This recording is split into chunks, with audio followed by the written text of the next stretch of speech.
Alors on se pose donc la question, l'histoire de l'Église. Comment l'histoire de l'Église s'est déroulée depuis le 1er siècle? Derrière cette histoire se cachent beaucoup de choses pernicieuses qui sont glissées. D'où la nécessité de comprendre l'histoire de l'Église. Si on ne sait pas ce qui s'est passé, on ne pourra pas comprendre pourquoi on est en train de dénoncer. Par conséquent, on ne pourra pas savoir comment se préparer pour l'avenir. Les nouveaux Jean-Baptiste, aucun système religieux ne les a fabriqués. Dieu les a formés dans l'homme. Les nouveaux Jean-Baptiste, ils sont le produit divin de l'école du désert de la vie. Les nouveaux Jean-Baptiste, le rhéma de la parole de Dieu leur est adressé. Les nouveaux Jean-Baptiste, cette femme était en train de louer le Seigneur. Elle dit, oui, vous louez le Seigneur, mais la façon dont vous vous habillez, Dieu n'aime pas. Dieu n'aime pas. Et ces autres sœurs, ne les écoutez pas. Elles louaient seulement le Seigneur, elles louaient seulement le Seigneur. Et les deux femmes disaient, oui, vous louez le Seigneur, mais la façon dont vous vous habillez, Dieu n'aime pas. Et les autres femmes ne les écoutaient pas, ils continuaient à louer le Seigneur. Tout ce que le Créateur a mis dans l'univers est parfait et n'a pas besoin d'être modifié. Tout ce que le Créateur a mis dans l'univers n'a pas besoin d'être modifié par quiconque. Et quiconque touche à ce qui a été mis de façon parfaite par le Créateur de l'univers touche à la souveraineté. Jésus lui dit, toi, tu es docteur des hommes d'Israël, tu ne connais pas ces choses. Il a dit à Jésus, tu es un docteur venu de Dieu. Parce que la doctrine de Jésus ne venait pas d'un homme, elle venait de Dieu. Donc, la cérémonie de consécration des hommes de Dieu, des serviteurs de Dieu que vous voyez là, c'est un héritage de l'Église catholique romaine. Donc, tu as quitté Babylone, tu es encore entré dans Babylone. La réforme, c'est pas l'Église. La réforme, c'est pas l'Église. La réforme, c'est pas l'Église. La réforme, c'est pas l'Église. Il transforme son ennemi en ami. Mes amis, il faudrait qu'on puisse s'engager à fond, car Jésus revient bientôt. Il viendra chercher une église sans tache ni rite. Es-tu prêt, mon ami? Es-tu prêt, mon ami? Car il viendra, il frappe à la porte de ton cœur. Si tu l'entends, ouvre la porte et il rentrera. Il va souper avec toi. Alléluia. Viens, oh Seigneur, Seigneur, viens en moi, viens en moi, viens en moi, viens en moi, Esprit, viens.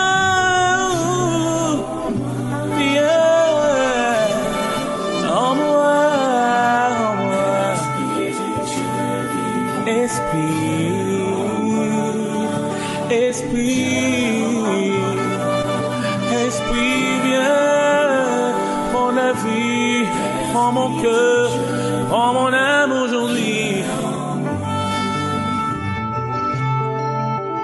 La réforme, c'est pas l'Église. La réforme, c'est pas l'Église. La réforme, c'est pas l'Église. La réforme, c'est pas l'Église.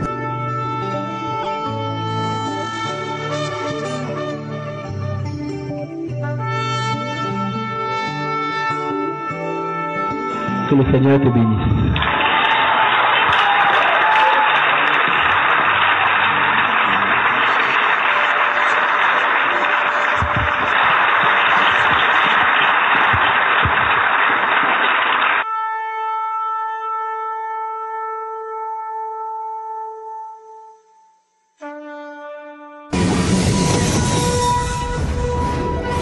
La réforme, c'est pas l'Église.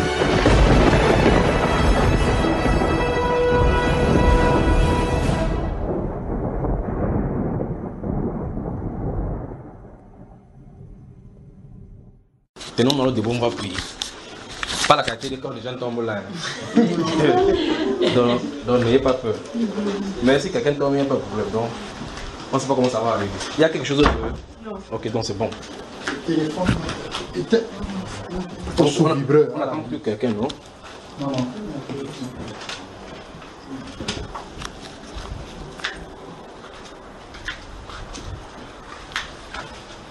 Quand tu t'asseoir, il faut être confortable, non? D'accord, ma soeur? Tu t'assois ici pour être confortable. Moi, je vais m'asseoir ici avec côté de mon frère.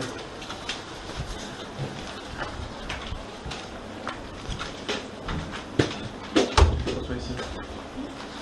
Ah non, c'est très façon. Ok. Ça va,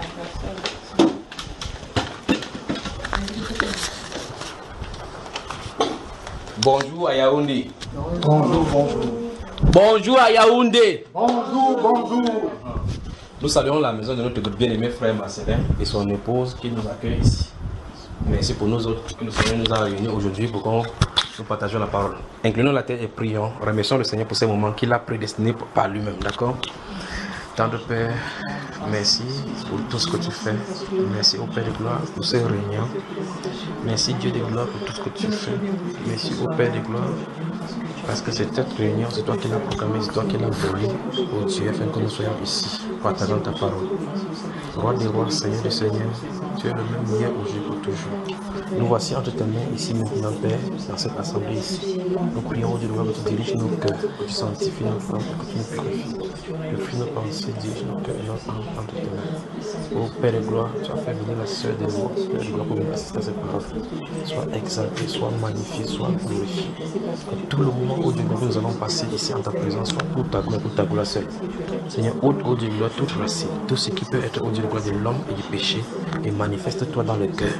Donne de comprendre ta parole comme toi tu le veux, Père, et manifeste-toi dans nos vies.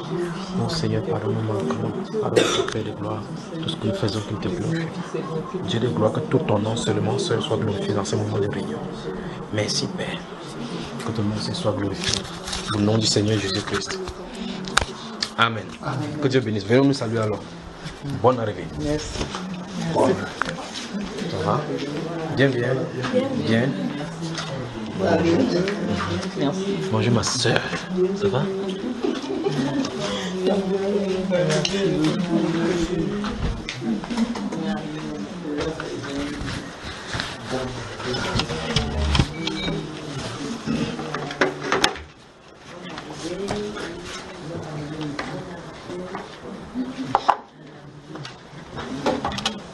Voilà.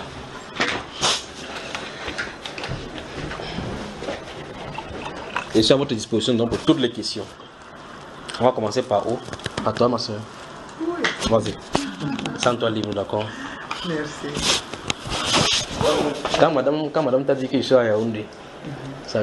J'ai crié. Mais c'est pas possible. Mais quelle coïncidence. Je me disais que mais comment est-ce que je peux faire pour voir le frère Junior là, pour qu'on essaie vraiment de discuter sur ce point. Après la lecture des deux versets là, oui. Je suis resté même là, bon, j'étais un peu... Quand tu dis la lecture des deux versets, ceux qui nous écoutent ne savent pas de quoi il est question. Ah oui, justement. Il est question qu'elle a suivi un enseignement sur les trucs, comment vous appelez cela? L'esprit souffle sur l'église. Dans une des parties là-bas, je crois que c'est entre la 10e et la 12e partie. Les enseignements qu'on faisait là-bas, on a toujours le baptême au nom du Père, du Fils, Saint-Esprit, au nom de Jésus. Et c'était vraiment houleux.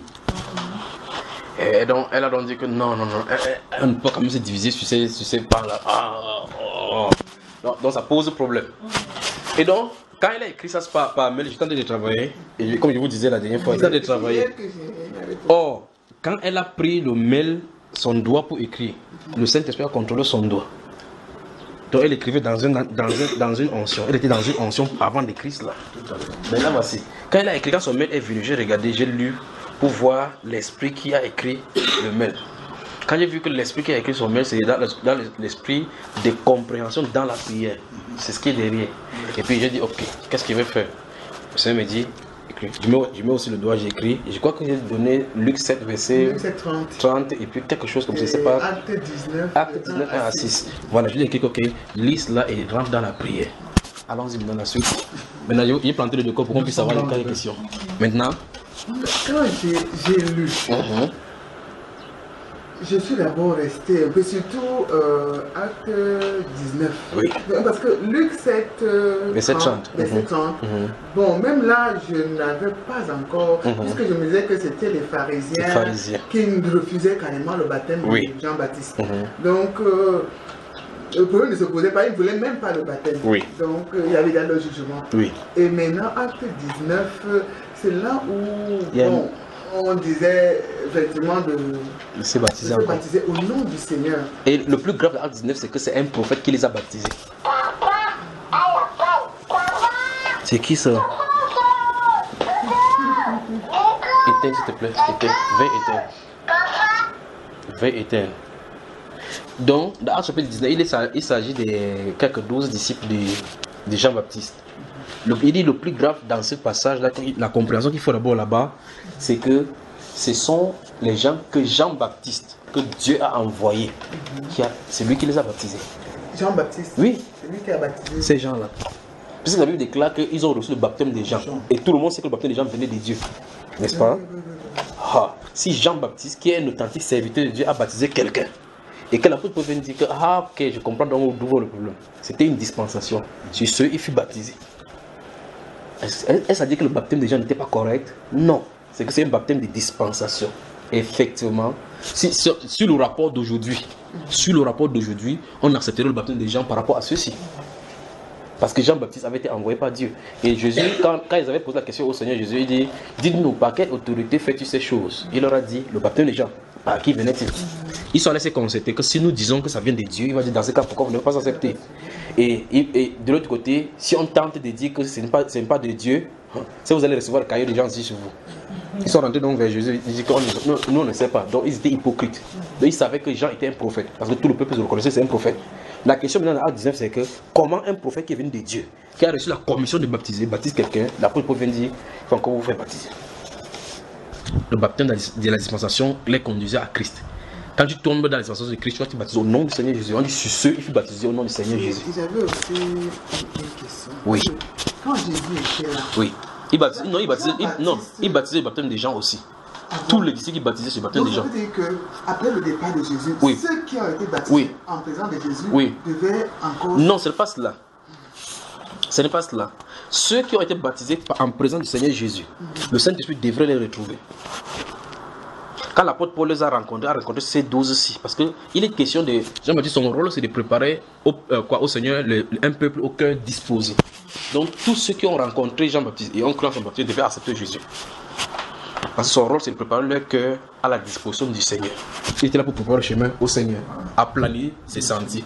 Donc, tous ceux qui ont reçu le baptême des gens ont reçu le baptême du Seigneur Jésus, ont reçu le Seigneur Jésus-Christ.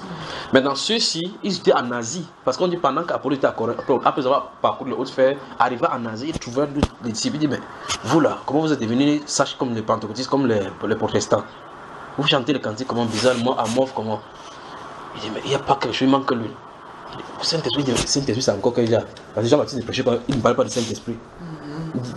Lui, il ne parle pas du Saint-Esprit, mais nous n'avons même pas entendu dire qu'il y a un Saint-Esprit. Ok, dans ce cas, vous êtes dans quelle dispensation?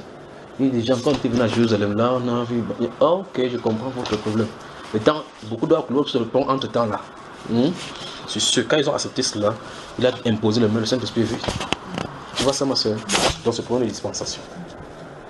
Est-ce effectivement, dans Acte 19, de 1 à 6, effectivement, après le baptême, ils ont reçu le Saint-Esprit. Maintenant, ils savent maintenant qui c'est le Saint-Esprit. Tout ça, votre disposition, posez des questions. Et je dis, bon, quand Jésus partait, c'était la dernière recommandation. C'est ça. Mais le problème, c'est qu'il faut lire la recommandation. Il faut ouvrir la Bible alors. Prenons la Bible. Que Dieu vous bénisse. Amen, amen, amen.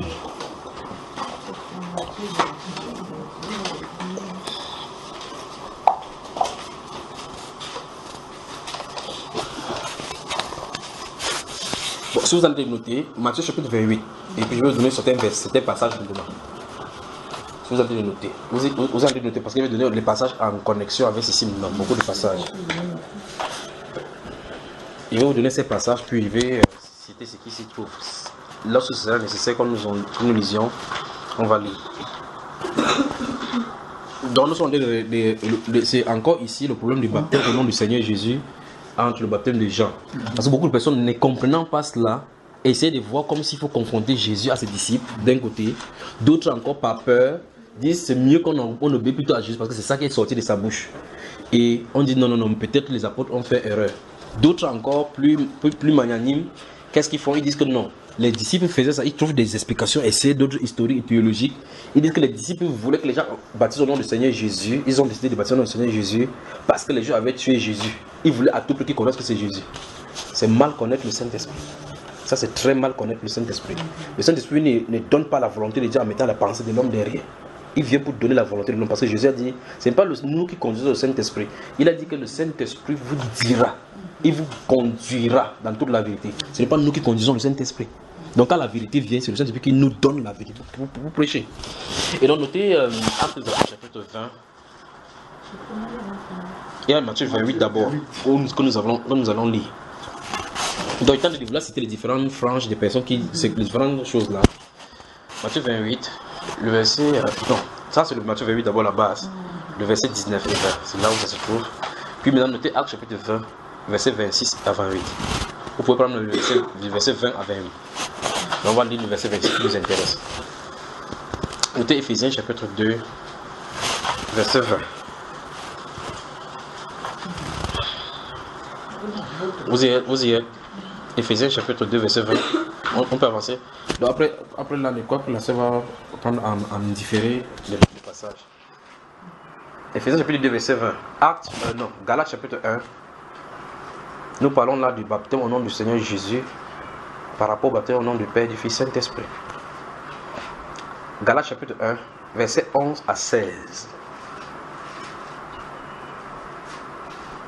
Voilà. Vous pouvez également noter Actes chapitre 1. Luc chapitre 24. Tout ça, je vais citer tout ce qui se trouve là-bas, d'accord? Maintenant, nous allons lire d'abord la base, le texte de base, Matthieu 28. Notez aussi Jean chapitre 14. Jean chapitre 14. Les choses que je vais dire, on se retrouve dans tous ces passages-là.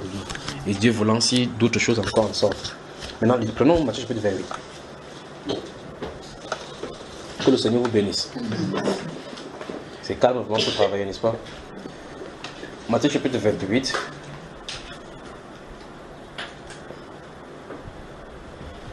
Le verset 19 commence par un ordre. Allez. Allez. C'est ce qui est convenu d'appeler dans notre monde moderne la grande commission. Où on dit, Jésus a dit à tout le monde que sortez, allez. On dit que c'est qui? Tu pars prêcher en tant que femme. Qui t'a envoyé? Il dit non, Jésus qui a dit, allez. Tu es étonné comment les gens lisent la Bible. Tu demandes, Jésus a dit à qui? Il dit à ses disciples. Tu les regardes comme ça là. À ses disciples, il dit oui. Regardez le verset 16 en haut.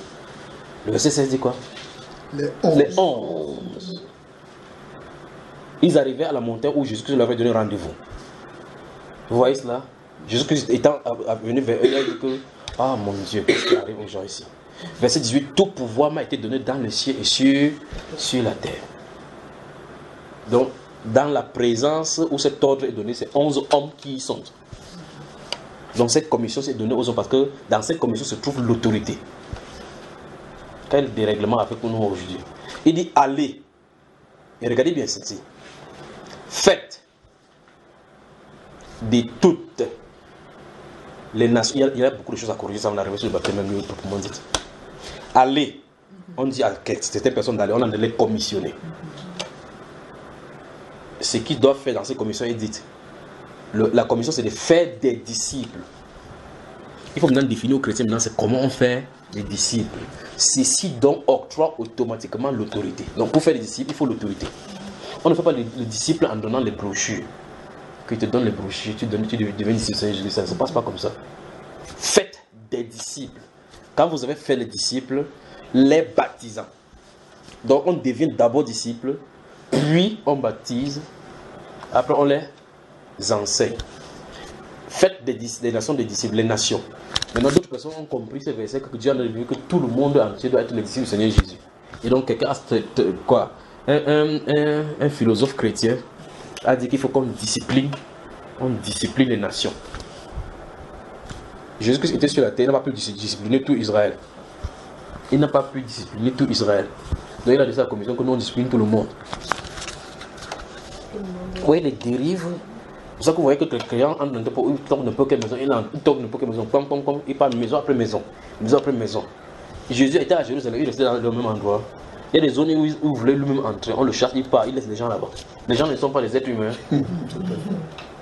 À d'autres personnes, il sort, il ne fait pas de miracle.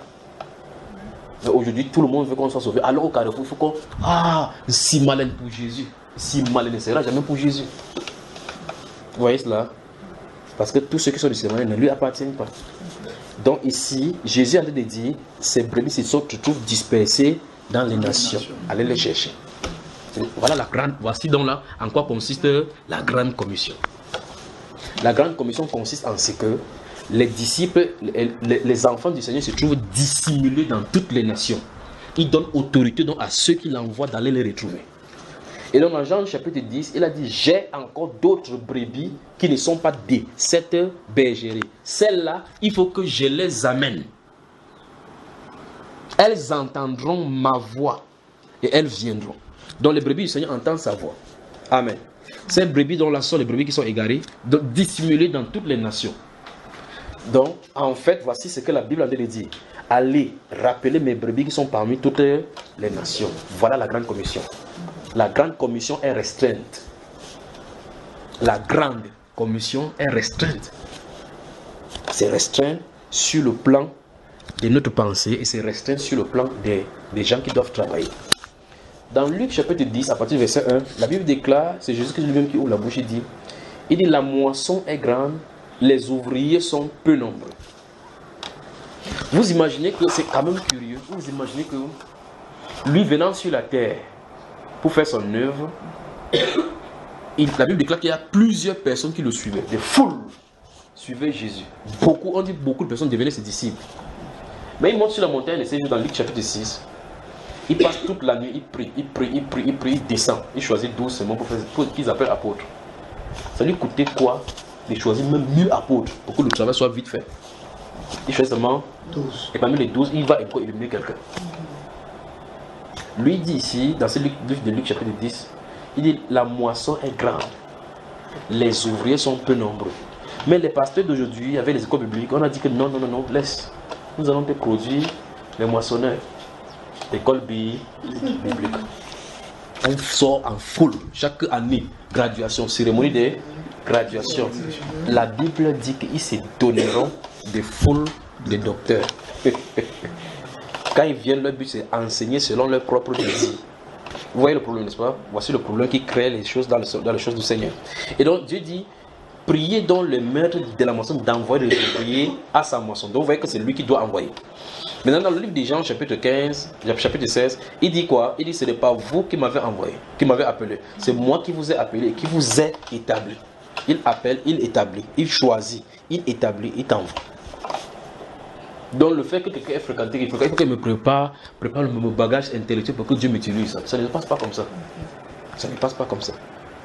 Donc il vient lui-même, il choisit même 12 personnes pour faire son œuvre. Il part, il vient, il frappe l'apôtre Paul en route. Pourquoi ne pas donner les mêmes puissances même à 40 personnes, 50 personnes comme ça, comme l'apôtre Paul, pour qu'ils font bien le travail? Il choisit un, il envoie 2 personnes en Asie. Saul et Barnabas, il dit, mettez-moi à part Saul et Barnabas pour l'œuvre à laquelle je les appelle. On dit au chapitre 13 de Actes des Apôtres, Barnabas et Saul, envoyés par le Saint-Esprit, descendus à Cilicie. Ils ont descendu à Cilicie, à Troas. Vous voyez là, ils commencent à marcher. Ils arrivent jusqu'à Éphèse. On dit, grande est la déesse, ça va être bouleversé. Démétrius et tous les autres vont sortir là-bas, dire que non, ces gens-ci enseignent selon les coutumes qui ne nous ont pas permis d'enseigner. Grande est la déesse, toute la ville fut bouleversée. Il dit, ces hommes-ci, ils ont parcouru tout le monde, ils ont bouleversé le monde. Ils sont aussi arrivés ici et Dieu les a reçus. 2 personnes bouleversent le monde. 2. Il n'y a pas de micro. Il ne passe pas à la radio, ni à la télévision, il n'y a pas des affiches que campagne publicitaire. Il passe partout, il bouleverse seulement. C'est un défi aujourd'hui, pas vrai? Et il dit, c'est moi qui choisis, qui établit, qui vous envoie. Voilà ceux donc qui sont dans la grande commission qui doivent faire les disciples. C'est pour ça que l'apôtre Paul dit, mes enfants pour qui j'éprouve encore les douleurs de l'enfantement jusqu'à ce que Christ soit formé en vous. Les disciples matures. Amen. On peut avancer. J'ai une petite préoccupation. Elle peut parler à haute voix. Elle peut vraiment parler à haute voix. C'est vrai. On a dit tout à l'heure que quand on baptisait quelqu'un et puis après on enseignait. Oui. Est-ce que, parce que j'ai vu même quand Jean-Baptiste baptisait les gens, je ne suis pas sûr qu'ils savaient même pourquoi ils sont en train de... Ils n'en avaient pas besoin. De prendre le baptême. En fait, ceux des gens, là nous sommes dans 2 dispensations, une fois de plus.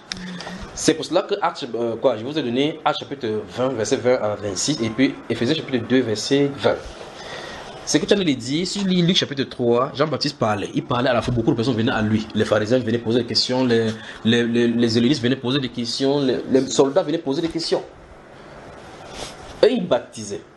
Il n'avait pas besoin. J'entends ta question, bien la question. La connotation, c'est il faut que quelqu'un comprenne le pourquoi il ne s'est baptisé. Bon, cette compréhension-là vient d'où? C'est-à-dire que, parce que les pasteurs, c'est l'une des choses que les pasteurs ont fait, dire que pour qu'on baptise quelqu'un, il faut qu'il comprenne c'est à quoi il s'engage. Dieu n'a pas dit ça. Parce que pour que tu aies foi en Jésus, que tu ne comprends pas ce que là où tu t'engages. La foi, c'est que si tu es quelque part sur une haute montagne, tu regardes comme ça, tu ne vois pas le fond. On te dit, jette-toi dans le vide, sois sûr que tu vas t'attraper, tu te jettes. Il ne veut pas dire qu'il y a le matelas en bas là-bas. Au cas où s'il ne m'arrête pas, je tombe sur le matelas. C'est pas ça la foi. La foi, c'est que je tombe. Comme un enfant, vous prenez votre enfant, vous lancez en l'air. Il vous écarte comme ça, même sur à toi. On te fait ça toi-même. Parce que tu connais les conséquences si on ne t'arrête pas. L'enfant fait confiance à son père. Et si son père pas le fait du matelas, l'enfant là, c'est la foi en son père. Donc, Dieu n'a pas dit quelque part que lorsque quelqu'un croit, il faut qu'on lui explique le baptême. Il n'a pas ça. Quand on croit, on doit être baptisé. Et c'est instantanément. Maintenant, c'est la théologie qui a installé ça, l'Église catholique. On va arriver même avec le Père, Fils, Saint-Esprit. C'est eux qui ont installé ça. C'est qu'ils ont installé petit à petit. Ça a pris toutes les dénominations. C'est ce que vous appelez quoi? Non, c'est pas ça. C'est quelque chose de. Non, c'est que vous enseignez aux enfants de prendre les enfants. On fait ça. La catéchèse. La catéchèse. Le catéchisme. On essaie de donner les cours, les rudiments. Première année, deuxième année, avant que vous allez prendre maintenant pour la reine du ciel. Même pas le baptême encore. C'est grave. Fais la préparation pour que tu sois gradué dans la cérémonie de la reine du ciel. Bon, maintenant, Jésus dit dans ce Matthieu chapitre 28, le verset 18, il dit, non, verset 19, il dit, allez, faites de toutes les nations les disciples, les baptisant au nom du Père, du Fils et du Saint-Esprit. On va y revenir. Au nom du Père, du Fils et de l'Esprit, et enseignez-leur à observer tout ce que je vous ai prescrit. Puis verset 19, verset 20, il dit, et voici, je suis avec vous tous les jours jusqu'à la fin du mois. Donc Jésus a positionné le baptême avant l'enseignement. Jean-Baptiste baptisait seulement pour la repentance. D'accord? Pour que les gens se préparent pour le Seigneur. Le Seigneur donc donne l'ordre qu'on baptise, puis on enseigne. Et c'est ce qui va se passer dans Actes des Apôtres, chapitre 2, lorsque l'apôtre Pierre va parler. Repentez-vous que chacun de vous soit baptisé au nom du Seigneur Jésus pour le pardon de vos péchés, et vous recevrez le don du Saint-Esprit à partir du verset 38. Et pas plus autre cas, la promesse c'est pour vous, vos enfants, pour tous ceux qui sont loin en aussi grand nombre que le Seigneur que Dieu les appellera. On dit par plusieurs autres paroles, il les conjure en disant, sauvez-vous de cette génération perverse. Puis on dit, ceux qui acceptaient sa parole furent baptisés. Et en ce jour-là, le nombre de disciples augmenta d'environ 3000 âmes. Puis on dit maintenant, ils persévéraient dans l'enseignement des apôtres. Voilà l'ordre que le Seigneur leur a donné. Première manifestation, ils ont respecté exactement l'ordre. D'accord, ma soeur? Donc, quand quelqu'un, il y a un pasteur qui m'avait dit cela, il m'avait dit, frère Junior, c'est vrai que tu dis vrai que lorsqu'on voit dans la Bible, tout le monde qui est baptisé, on leur prêche, quand ils croient, ils sont baptisés automatiquement. J'ai dit, tu ne peux pas faire le contraire. Si c'est mis comme ça, c'est le modèle exemplaire, vous ne pouvez pas inventer mieux que la Bible. Parce que le Saint-Esprit l'a positionné pour que ce soit notre socle à nous. Alors, je lui pose la question. Si tu prêches, parce qu'il finit de prêcher à quelqu'un, il dit non, il faut bien pas réfléchir. Allez réfléchir si vous allez accepter le baptême. Sur quelle base tu lui dis cela? Il ne peut pas réfléchir, on ne réfléchit pas. La foi ne se réfléchit pas. La foi ne se réfléchit pas. D'accord? La foi, c'est quelque chose qui naît spontanément. Ça vient naturellement. Quand vous aimez le Seigneur naturellement. C'est pas que tu commences à dire C'est pas comme le muscle qu'on va faire, que tu travailles le muscle, ça non. La foi vient spontanément. Vous vous retrouvez seulement dans la foi. Et ça vient, quand c'est allumé en vous, on ne pouvait plus éteindre cela. Et donc, il dit, non, il ne faut pas réfléchir si tu vas croire vraiment. Toute personne dans les Saintes Écritures qui a été baptisée après la prédication l'ont été instantanément. Et si c'est dans les Saintes Écritures ainsi, c'est le modèle là-bas. Vous voyez, n'est-ce pas? Alors, on a un problème aujourd'hui. Donc, les pasteurs ont fixé eux-mêmes les barrières. Pas étonnant que le Seigneur Jésus-Christ a dit, ils ferment la porte, ils connaissent, étant dans la parole, ils ont la science de la connaissance. Mais ils ferment la porte à ceux qui veulent entrer, eux-mêmes n'entreront pas. Après, il me dit, et si tu baptises quelqu'un, tu prêches quelqu'un maintenant, tu le baptises maintenant, et puis 2 ans après, il ne suit plus le Seigneur. C'est pas mon problème, là, ça c'est le problème du Seigneur. Parce que le Seigneur a dit, allez et prêchez, celui qui croira et qui sera baptisé sera sauvé. Quand je prêche, c'est du domaine humain. On a la capacité de prêcher, mais le Saint-Esprit prêche selon sa volonté. Tu vois, il prend la parole adéquate pour donner dans le cœur de quelqu'un qui va le convertir. Maintenant, quand il finit de le faire, il y a un deuxième qui est lié à l'homme, c'est le baptême. Quand je le baptise, le reste, c'est entre lui et le Seigneur. Donc, c'est pas à moi. Je lui ai aussi dit, ok, quand tu observes quelqu'un pour voir s'il est sérieux pour le baptiser, tu vas observer ton délai, c'est combien? Tu vois, là, ça commence à poser problème. Quel est ton délai d'observation pour dire que, ok, il faut qu'on observe pour savoir si il a vraiment cru? Ok, 3 mois. Ok, supposons qu'il finit de faire, puisqu'il sait qu'il a l'observation, il fait l'effort pour faire bien. Et à la 4e mois, il dégage. Quand vous allez finir de le baptiser, tu vas alors enlever le baptême. Alors je lui ai dit, il faut qu'on fasse ce que Dieu nous a demandé. On laisse ce qui est du domaine de Dieu. Vous voyez, n'est-ce pas? On laisse ce qui est du domaine de Dieu. Quand Philippe a baptisé l'eunuque éthiopien, quand il continue ce jour, quand ils ont rencontré quand l'eunuque éthiopien a été baptisé, la Bible dit que l'esprit enleva Philippe. Par cet acte d'enlèvement de Philippe, Dieu veut dire ton œuvre est finie. La Bible déclare que l'eunuque éthiopien a continué son chemin tout celle-là elle dort déjà. Quand tu mangeais les chips ici, tu mangeais, tu bavardais. Alors, la question maintenant c'est, quand l'eunuque éthiopien part en Éthiopie, qui le conduit? Qui donc maintenant va le faire grandir? Vous voyez qu'on a des problèmes. Mais si c'était nous aujourd'hui, quand on prêche, le pasteur dit, quand vous allez prêcher, donnez l'adresse de l'église. Dites-le qui vient en le même dimanche. Vous écrivez, on donne les brochures, l'église est située à tel endroit, pour tout contact, on met le numéro du pasteur. Pas vrai? Comme ça qu'il ne se prête pas. Voilà ce que nous avons aujourd'hui. On a le souci de remplir les prisons. Donc quelqu'un est prisonnier dans son coin, on le prend pour aller mettre dans les prisonniers des forteresses. Vous voyez le problème, n'est-ce pas? Après quelqu'un dans le jour que toi tu connais maintenant que c'est le mensonge qui est là-bas, pour faire sortir encore cette personne, c'est un problème. Il faut laisser les gens libres, entre les mains du Seigneur. Si c'était aujourd'hui, c'est que quand il va convertir les Éthiopiens, on va dire que comme le ministre des Finances, on va dire souviens-toi que l'église de Jérusalem n'est pas bien construite. Il faut contribuer pour l'église de Jérusalem pour que Dieu te bénisse davantage. Lui n'a pas donné son nom, il n'a pas demandé sa fonction, il lui dit qu'il contribue pour le dîme de Jérusalem. C'est de suite. Il a laissé. En fait, Dieu n'a pas le temps de lui donner le choix. Il a enlevé. On peut avancer. La grande commission. La grande commission n'est pas pour tous. C'est pas pour tout le monde. Ça va? Maintenant, le Seigneur Jésus-Christ dit, enseignez-leur à observer. Donc, l'ordre est donné aux disciples que ce qu'ils doivent enseigner, c'est ce que Jésus leur a dit. C'est là où maintenant, le débat devient maintenant, l'observance au nom du Père, du Fils et de l'Esprit devient intéressante. Parce que c'est la première, c'est l'entrée même en matière de la vie chrétienne. C'est l'entrée en matière de la vie chrétienne. Et là, c'est 10 jours qui séparent le moment où Jésus prononce ces paroles-ci et du moment où le premier baptême se passe. 10 jours. C'est-à-dire que Jésus a donné cet ordre dans Matthieu 28. Le premier baptême où 3000 personnes ont cru, c'est 10 jours. 10 jours que Jésus leur a dit ça avant de partir. Il dit attendez jusqu'à ce que le Père envoie ce qu'il a promis. Le Saint-Esprit, car Jean a baptisé le baptême d'eau dans peu de jours, vous serez baptisés du Saint-Esprit. C'est pas ça? Ils ont attendu dans la chambre haute. Le Saint-Esprit descend. Les gens ont commencé à tout le genre de développement. Ces gens-ci, ils ont vu le Madjunga. Ils disent non. Pierre s'est levé là au milieu de 11. Ces gens ne sont pas ivres comme vous le supposez, car c'est la 9e heure. Mais c'est ici que ça s'accomplit. Vous voyez, quelqu'un qui n'a jamais fréquenté commence à citer les Écritures et prendre les Écritures dans l'Ancien Testament, mettre à sa place exactement. Qui a de parler là dans ces cas? Le Saint-Esprit. Et donc là, quand l'apôtre Pierre s'est levé, c'est plus lui qui a parlé. D'accord? De la même façon, comme dans le chapitre 5, quand Ananias est entrée, elle est allée dans sa maison, elle a vendu le champ à Simalène. Elle a vendu 8 millions. Elle dit non. On va lui donner les 8 millions sur gars, si leur tête tient bien. Et dit, gars, on ne sait jamais le temps. Par le temps qui court là, garde 3 millions. Oui. On a c'est fort chez eux là-bas, on prend notre frère. Dès qu'il est entré, quelqu'un d'autre était positionné là-bas, mais il voyait l'apôtre Pierre. Elle dit, Ananias, oui. Est-ce qu'on sait que vous avez vendu ces champs? Cette question-ci devrait lui poser problème. Il devait dire, mais comment il pose la question comme ça? Les questions des prophètes ne sont pas ordinaires. Est-ce qu'on sait, c'est plus si vous avez vendu les champs? Il dit, oui. Il croyait que c'était le Pierre qui parlait. Comment Satan a-t-il rempli ton cœur au point où tu mentes au Saint-Esprit?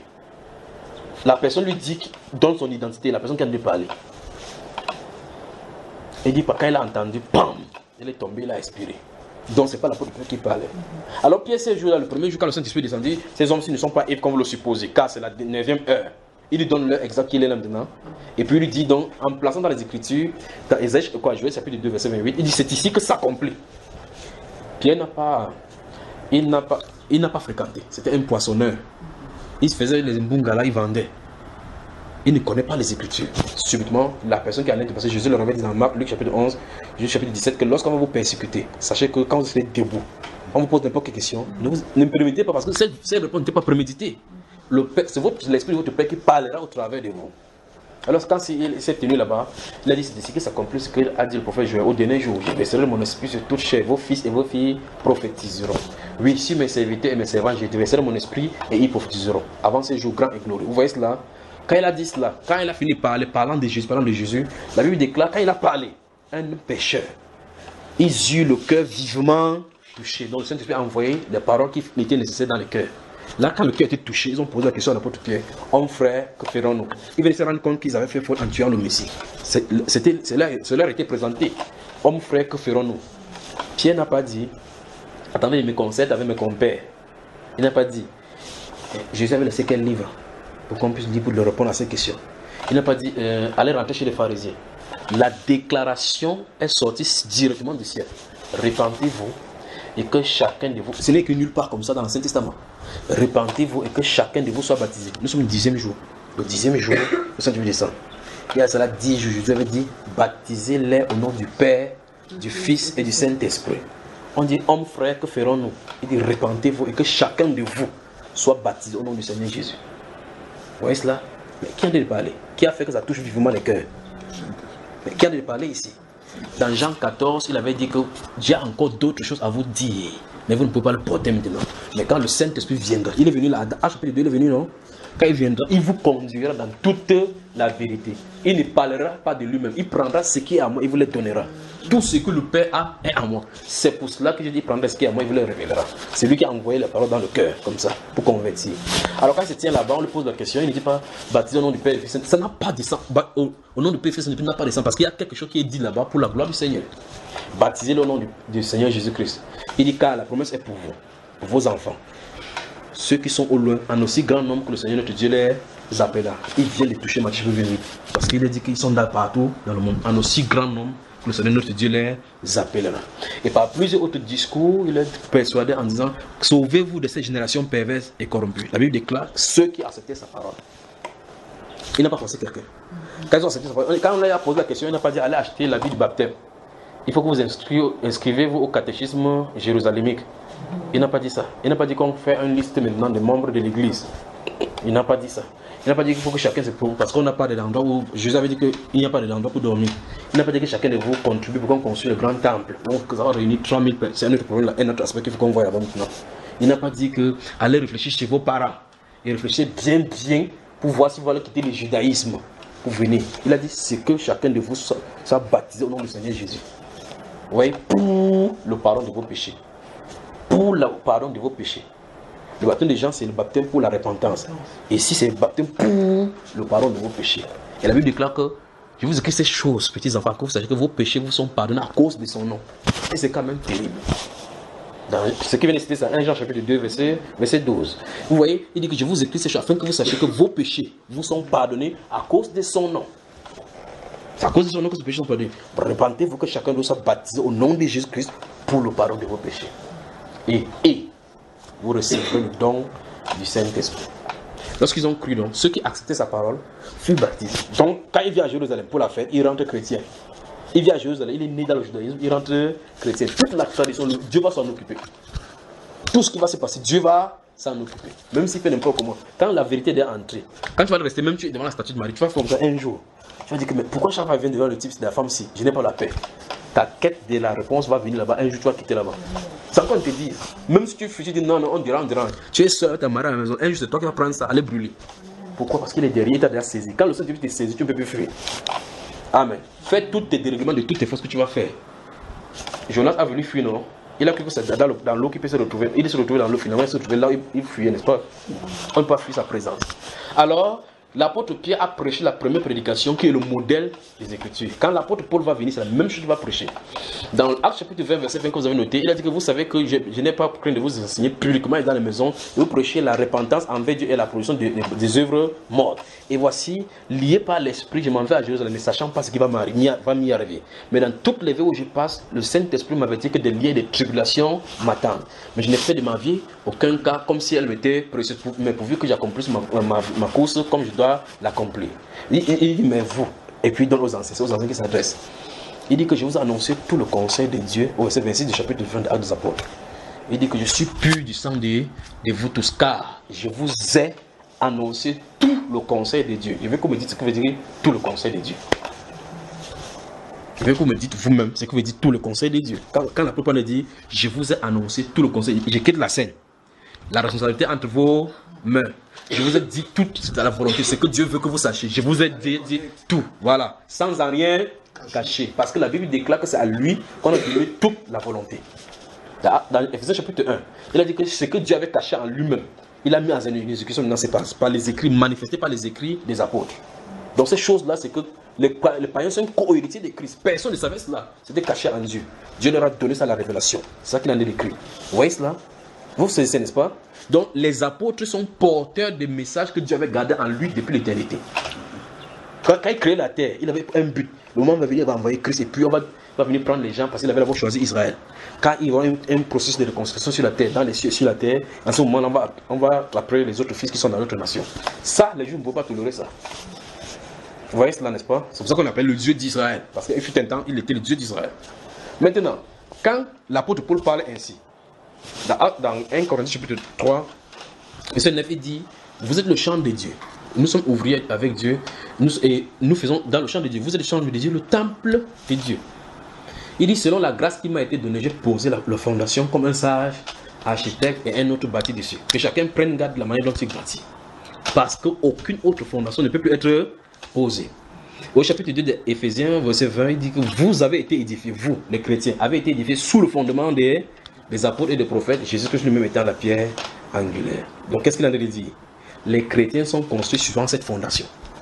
Ça veut dire, si je vais vous dire quelque chose concernant la révélation du Nouveau Testament, la question que je vais poser c'est, les disciples ont-ils enseigné ça? Il faut que cette question soit répondue. Parce que Jésus leur a dit, dans Matthieu 28, là, enseignez-leur à observer. Donc ce qu'ils doivent, on s'attend à ce que ce qu'eux ils enseignent, c'est que Jésus leur a donné. Enseignez-leur à observer tout ce qui vous est prescrit. Vous voyez? Voici, je suis avec vous tous les jours. Donc dans l'accomplissement de la tâche, je serai avec vous. Je ne sais pas si vous saisissez. Ici, l'apôtre Paul vient d'en dire, il dit, il a enseigné tout le conseil de Dieu sans en rien cacher. Dans 1 Corinthiens chapitre 15, il dit, je vous ai enseigné ce que moi-même j'ai reçu. C'est que Christ est mort selon les Écritures et qu'il est ressuscité selon les Écritures au troisième jour. Que ce soit eux, dans verset 11 du chapitre 15 de 1 Corinthiens, c'est que ce soit eux, les autres apôtres, que ce soit nous, c'est ce que nous enseignons, c'est ce que vous avez cru. Il dit que vous devez retenir cet évangile-là tel que vous avez reçu, autrement vous avez cru en vain. N'est-ce pas ce qu'il dit? Donc en fait, ça veut dire quoi concrètement? Ça veut dire que ce que les apôtres ont enseigné, effectivement, c'est ce que Jésus a dit. C'est la seule explication. Donc ça veut dire que l'explication du fait que non, si on baptise Père, Fils, Saint-Esprit, on baptise au nom de Jésus, on peut faire les deux. Si on faisait les deux, on pouvait voir les deux dans la Bible. De la même façon comme dans le cadre du baptême du Saint-Esprit, on voit qu'il y a des gens qui reçoivent le baptême du Saint-Esprit avant de se baptiser dans l'eau. Et d'autres qui reçoivent le baptême d'eau avant de recevoir le baptême du Saint-Esprit. Ces deux cas-là sont dans la Bible. Parce qu'on voit que l'apôtre Paul lui-même a reçu le baptême du Saint-Esprit avant d'être baptisé dans l'eau. Les Samaritains ont reçu le baptême d'eau, puis le baptême du Saint-Esprit est venu par la suite. Tu vois ça, n'est-ce pas? Donc on va les deux. Oui, là, j'ai suivi aussi certains éléments justement sur le baptême du Saint-Esprit. Oui. Est-ce que c'est toi qui connais? Tu dois savoir. Oui. Tu dois savoir. Il y a un jour où quelqu'un est né dans le monde. C'est marqué sur ton acte de naissance quand le jour où tu es né. Au point où tu as ton anniversaire sur la terre. C'est pas ça. Hein? Oh. Tel il y a une naissance naturelle, tel il y a une naissance spirituelle. Wow. Exactement. Mais quand tu ne connais pas dans le jour. Comment tu ne connais pas le jour? C'est ce que tu es né vers. C'est que tu es né vers. On a des problèmes. Il faut qu'on admette au milieu chrétien qu'on a des problèmes. Le vrai problème, c'est qu'on est quitté des religions en religion. Des connaissances chrétiennes. La connaissance chrétienne a rafraîchi notre mémoire au point où on peut croire qu'on est chrétien. Le fait qu'on ait des connaissances admises de l'écriture ne veut pas faire de nous être des chrétiens. On peut être des sympathisants et des fidèles de ces Bibles-là sans être pour autant chrétien. Absolument. Quelqu'un peut dire que non, il supporte Paul Biya. Heureusement que en suivant vos enseignements, oui, vous avez cassé le parler en langue. Parce que voilà. Vous voyez donc que pour être passé sur il fallait parler en langue. Et c'est que tu t'es efforcé à en parler. Bon, j'étais allé à un endroit où on voulait que je parle en langue.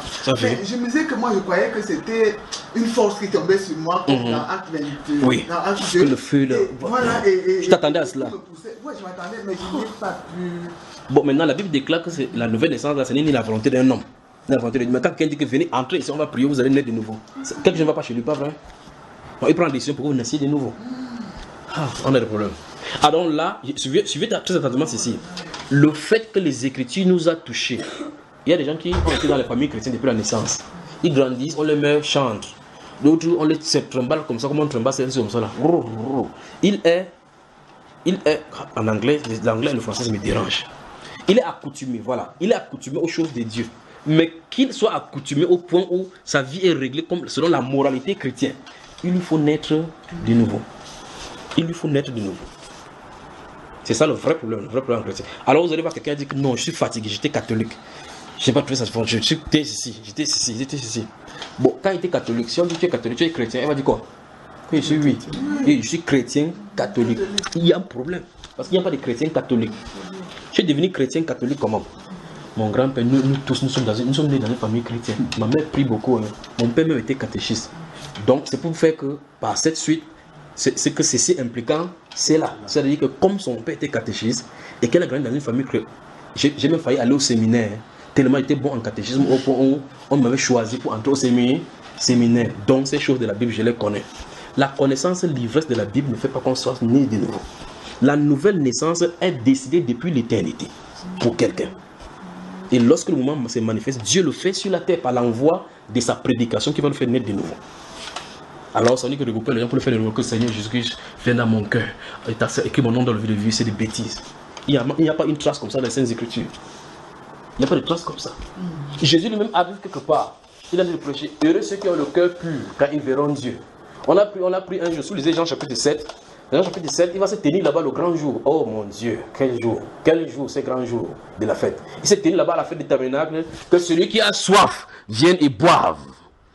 Celui qui croit en moi, des fleuves d'eau vive couleront de son sein, comme dit les Écritures. La Bible déclare qu'il dit cela de l'esprit que devait recevoir celui qui croira en lui. Parce que l'esprit n'était pas encore donné, parce que Jésus n'a pas été encore glorifié. Il dit cela. Les Juifs ont commencé à murmurer. D'autres personnes, comme s'il y avait la foule, chacun dit, n'est-ce pas de Sarreza, on dit que c'est le cas civil, si on va le tuer. Et chacun dit que. Il dit, vous voulez me faire mourir pourquoi? Il dit, qui t'a dit que n'avons-nous pas dit que tu as un démon? On a commencé à l'insulter. Après, à un moment donné, on va envoyer les huissiers pour aller l'attraper au temple. Les huissiers, ce sont comme les gardiens de prison, ainsi de suite. Les gars viennent comme ça là pour Jésus au milieu de la foule. Ah mon Dieu, quel Seigneur nous avons à servir. Ils se sont approchés comme ça, pam, avec les pierres, c'est quoi ça? Les lances. Ils sont là comme ça là. Jésus ne les regarde pas, il ne les gère pas. Jésus commence à prêcher. Et même aussi la marche, on est là attraper Jésus. Il met l'oreille pour écouter un peu ce que Jésus a dit parler. Jésus-Christ parle. Celui qui croit en moi. Des eaux vives couleront de son sein comme l'écriture. Les gardiens qui sont censés arrêter l'arrêtent. Ils entendent. Leur cœur bouleverse dedans, il rentre encore vers ceux qui l'ont envoyé. Il dit non. Vous nous envoyez aller attraper le monsieur là pourquoi? Il dit, mais mon ami, on vous a demandé de l'arrêter. Il vous a séduit aussi. Il dit non. Personne, jamais on n'a parlé comme cet homme. Souvenez-vous, là où je suis arrivé, c'est qu'il prêche. Il ne dit pas que qui ici m'accepte, qui ici croit. C'est pas ce que vous saisissez. Il ne s'arrête pas là dans la prédication. Il dit que celui qui a croit lève la main. Mets ta main droite que tu as levée là-bas dans le ciel, comme Dieu a mis son sceau, mets ça sur sa poitrine. Dis Seigneur, change mon cœur. Écris mon nom dans le livre de vie. La Bible dit que les noms s'écrivent avant la fondation du monde. Donc ça veut dire qu'on lit comme on lit les listes d'appels dans la maison. Tu n'es pas inscrit dans une école. On prend la lecture, on a des livres, tu viens te mettre en rang. Tu attends ce qu'on lit quel nom là-bas. C'est-à-dire que le jour de l'examen, dans une classe, il y a des effectifs. Les effectifs qu'on lit là-bas, ce sont les noms qui sont inscrits. Le professeur principal prend son cahier, il vient, il se met là, les gens sont alignés. Donc si tu fais, on lit tous les noms de l'école. Tu espères aussi que ton nom soit là. Comment ton nom va être là? Alors que quand on écrivait, tu n'étais pas là. Même si tu restes dans la foule, tu récites que professeur, écris mon nom dans le livre de l'école. Écris mon nom dans le livre de gauche. Quand tu vas finir, on va finir, on va dire toi. Tu sors d'où? Les noms sont écrits avant que le monde ne soit fondé, avant que Dieu dise que la lumière soit. Il a mis mon nom dedans. Merci ma soeur pour moi. Il a mis mon nom dedans. Et quand il a mis mon nom, le moment arrive, il manifeste cela. C'est ce qui est écrit dans Galates chapitre 1 que vous avez noté, verset 11. Vous avez appris quelle était ma conduite dans le judaïsme, comment j'étais plus fervent, plus que les gens de mon âge. Mais lorsqu'il plut à celui qui m'avait mis à part dès le sein maternel. Donc il faisait sa folie, Dieu dit que le jour, c'était tel jour. Il y a un temps marqué pour l'appel. Il y a un temps marqué pour l'appel. Amen. Alors que ce jour-là, à Damas, c'est ce jour qui devait être marqué. Ce n'est pas là-bas qu'il est devenu apôtre, non. Il était. C'est qu'il était, mais lorsqu'il plut à celui qui m'avait mis à part dès le sein maternel. Donc quand il sort, il est apôtre. On est dans cette œuvre-là. Le moment venu, on manifeste cette œuvre-là. D'accord? Même les apôtres, tous les 12 apôtres, quand Jésus voit Pierre, il dit que tu m'étais fait précieux d'homme. Il voit Matthieu, il appelle, il voit celui-ci, il appelle. Dans Jean chapitre 17, quand il prie, il dit quoi? Père, ceux-ci, je ne prie pas pour le monde, je prie pour ceux que tu m'as donné du milieu du monde. Il dit, ce n'est pas pour tout le monde qu'il a de prier. Mais les apôtres ont compris qu'il fallait convertir tout le monde. Jésus dit qu'il ne priait pas pour tout le monde. Jésus même fait la prière pour qu'on préserve ses disciples du monde. Les apôtres disent que non, Jésus avait fait l'erreur. Allons chercher tout le monde. Que tout le monde entrait. Opération 2 millions des âmes pour Jésus. Ah non, Dieu m'a donné une vision. Si 500 000 personnes ne convertissent pas au Cameroun, 500 000 personnes ne convertissent pas au Cameroun, il va frapper le Cameroun. Il faut qu'on se repente. Non, la vision de notre assemblée, c'est que d'ici 2016, on doit avoir gagné 2 millions de âmes pour le Seigneur. Donc il a fait la compétition de gagner d'âmes sur la terre. Ceux que Christ a rachetés à la croix, tous, sans exception, viendront à lui. Parce qu'il a payé par son sang. Quand il a payé, le prix est payé, l'objet doit entrer. Il a payé effectivement, totalement. D'accord, j'arrive, d'accord? Que Dieu vous bénisse. Alors là, Jésus donc ne se met pas en prêchant partout où il passe. Partout où il passe. La Bible déclare que c'est les miracles qui manifestaient. Les gens vivent cela, ils crient. Donc quand ils croient, ils quittent la scène, ils continuent à partir. La Bible déclare que la foule venait seulement en lui. Puis, dans Jean chapitre 13, il dit que si vous demeurez dans ma parole, c'est dans Jean chapitre 8, là, verset 30, il dit si vous demeurez dans ma parole, il dit à ceux qui avaient cru à lui, vous demeurez dans ma parole, vous êtes vraiment mes disciples. Alors dans ce cas, vous connaîtrez la vérité et la vérité vous affranchira. Ça a déclenché quelque chose. Vous voyez ce qu'on est, n'est-ce pas? Donc il n'y a pas de prédication là pour faire ces choses-là. Vous dites que non. Maintenant là, si tu m'entends maintenant, après on met le piano de ah ma sœur, ne résiste pas ton cœur, bas maintenant, mets ta main sur ton cœur. Donne ta vie à Jésus aujourd'hui. Quelle vie on va donner à Jésus? Vous avez une vie à donner à Jésus? Entre vous et Jésus, qui donne sa vie à qui? Soyons sérieux avec les pasteurs maintenant. Quand entre nous et Jésus, qui donne sa vie pour l'autre? Qui donne sa vie à l'autre. Dans ce cas, pourquoi on dit que j'ai donné ma vie à Jésus? Il y a des choses dans la Bible. Le bon berger donne sa vie. C'est une façon de dire, je me suis abandonné. Il n'y a pas cette façon de dire là. La Bible a son langage. La Bible déclare que tout ce qu'il fait dans le ciel, c'est lui, tout ce que nous réalisons sur la terre, c'est lui qui le fait pour nous. C'est ce que la Bible déclare dans Ésaïe. Vous voyez, le bon berger donne sa vie pour ses brebis. Ce n'est pas le brebis qui donne sa vie pour le berger, ce n'est pas le contraire. On a tellement de choses. Oui, ma chère. C'est peut-être parce que la Bible dit si je vis, c'est le client qui vit, c'est oui. parce qu'il vit en moi. Non, que c'est que. La vie de Christ est en la personne. Non. La personne disait que... Donc tu as donné ta vie à Christ alors? Parce que la vie de Christ est en la personne. Non, ça veut dire que c'est Christ donc qui t'a donné sa vie. Oui, mais c'est. Moi je me dis c'est. Non, suis attentivement. Cette verset-là confirme justement que c'est Christ qui vit en nous. Pas nous qui avons donné la vie à Christ. Vous voyez, regarde bien. Donc, si je vis, tu es mort. C'est pour dire qu'il y a une nouvelle naissance. Non, regarde. J'ai donné ma vie à Jésus. Donc tu avais une vie donc. Oui. Vraiment? Il y avait une ancienne vie. Quelle ancienne vie? Parce que même si quelqu'un en Christ. Tout le monde est mort. Tout le monde est mort d'abord. Tout le monde est mort. Tous ont péché et sont privés de la gloire de Dieu. Vous voyez cela? Mais tous sont gratuitement justifiés. Donc avant qu'on ne vienne à Christ, on est mort. Il a dit que quand quelqu'un était mort là-bas, il a dit laisse-moi aller enterrer mes morts. Il dit que laissez les morts enterrer leurs morts. Il parle de quoi? Donc les deux conditions, les personnes qui ne le suivent pas et celui qui est couché, ils ont la même condition. Donc il y a des gens qui ne suivent pas Jésus-Christ qui vont s'intéresser à ça. Donc celui qui est inerte là-bas est mort. Celui qui vient le prendre pour aller enterrer aussi est mort. Vous voyez, maintenant c'est Christ qui donne sa vie. Je leur donne la vie éternelle et ils ne périront jamais. J'ai une préoccupation. Posez. Par exemple, quand on... Elle peut aussi parler à haute voix. Par exemple, on a reçu Christ comme ça. Tu es de Congo-Brazza ou de Congo-Kinshasa? Brazzaville. J'étais là-bas. J'étais à Pointe-Noire. On a passé de bons moments là-bas. Mais il y a des soleils qui se lèvent sur ton pays. Donc j'ai dit, il y a des choses que j'ai dit qui ne sont pas encore publiées. Oui, allons-y ma chère. Oui, lorsque nous acceptons Christ comme Seigneur et Sauveur dans nos vies. Alors retourne-nous d'abord là-bas avant que tu continues ce que j'ai dit. Je veux que tu m'expliques ces processus. C'est-à-dire, je marchais dans ce monde sans Christ, c'est-à-dire je faisais mes choses à ma manière, comme je veux, à mon propre gré. Mais dès que j'ai écouté la parole de Dieu, et j'ai ressenti le désir. Non, dites naturellement comme vous dites souvent, parce que c'est compliqué là maintenant. Tu as dit dans ta phrase que quand j'ai accepté Jésus comme mon Seigneur et mon Sauveur, comment est-ce qu'on fait pour l'accepter comme Seigneur et Sauveur? Ou mieux encore, quel est le verset qui dit qu'on doit l'accepter comme Seigneur et Sauveur? Il a dit dans ta parole, ceux qui croiront seront sauvés. Oui, qui croient en quoi? À la parole de Dieu. À la parole. C'est-à-dire comme je viens de prêcher comme ça là. Vous croyez, si tu parviens à croire, tu as la vie éternelle, non? Qu'est-ce que la Bible dit? Donc ça veut dire que quoi? Ça veut dire que, comme cette fille, si elle allait s'asseoir, comme on finit au prêcher comme ça, je quitte, je pars. Si elle a cru, elle a la vie éternelle. Non, elle est baptisée, elle est tout ça processus. Oui. Non, mais si elle croit, Parce que tu as dit, elle a accepté. Ça veut dire qu'elle a accepté. D'après la terminologie, elle est donc acceptée comme Seigneur et Sauveur. Non, oui, mais c'est un processus. Ça veut dire qu'elle est dans le processus pour accepter comme le Seigneur et Sauveur. Oui, et puis se faire baptiser, Qui continue, ma continue. Pose la question. Donc, je voulais savoir, parce que quand on entend parler, le Seigneur ne choisit pas tout le monde pour aller, comme disciple, pour aller prêcher la bonne nouvelle. Oui. Bon, lorsque nous sommes des enfants de Dieu déjà, oui. Et on se fait baptiser, on est dans les enseignements, comme la Bible dit dans Actes des Apôtres, chapitre 3, et c'est qu'ils tous ensemble. Parce qu'en plus, on entend parler, c'est comme si c'est pas trop important de se mettre ensemble, comme la Bible dit dans Actes des Apôtres, se faire baptiser, et puis ils étaient ensemble, le nombre de disciples. C'est comme si c'était pas une assemblée, c'est comme si c'était pas une église. C'est-à-dire, en plus, on entend parler, c'est comme si c'est pas trop nécessaire. Non, je n'ai pas encore touché cet aspect-là. Cet aspect, on est à la naissance. Comment l'église, comment quelqu'un vient là, à l'intérieur de l'église.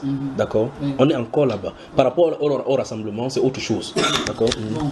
Et puis, à ce niveau-là, comment ressentir son appel? Parce que vous dites, on ne se lève pas comme ça. C'est d'une manière de parce que vous avez dit. Oui. On dit comment? Pour aller prêcher. Oui, on ne se lève pas pour aller se mettre devant les foules. Là, maintenant, non, ça sera clair maintenant.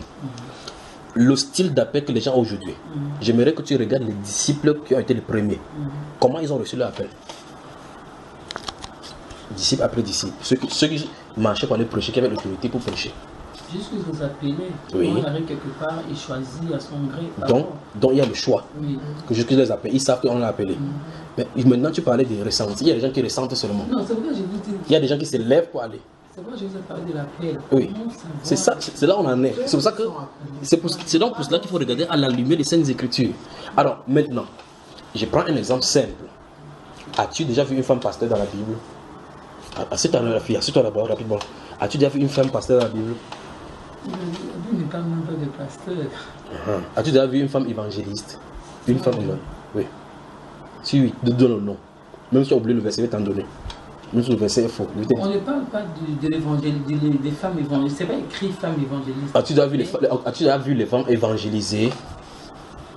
Bon, nous parlons d'une femme qui a annoncé la bonne nouvelle par exemple. Non, suis attentivement. Est-ce que à qui Dieu a donné la commission d'aller annoncer? Bon, qui annonçait peut-être de leur propre gré, de leur volonté. On va commencer par la première. Cite-nous une.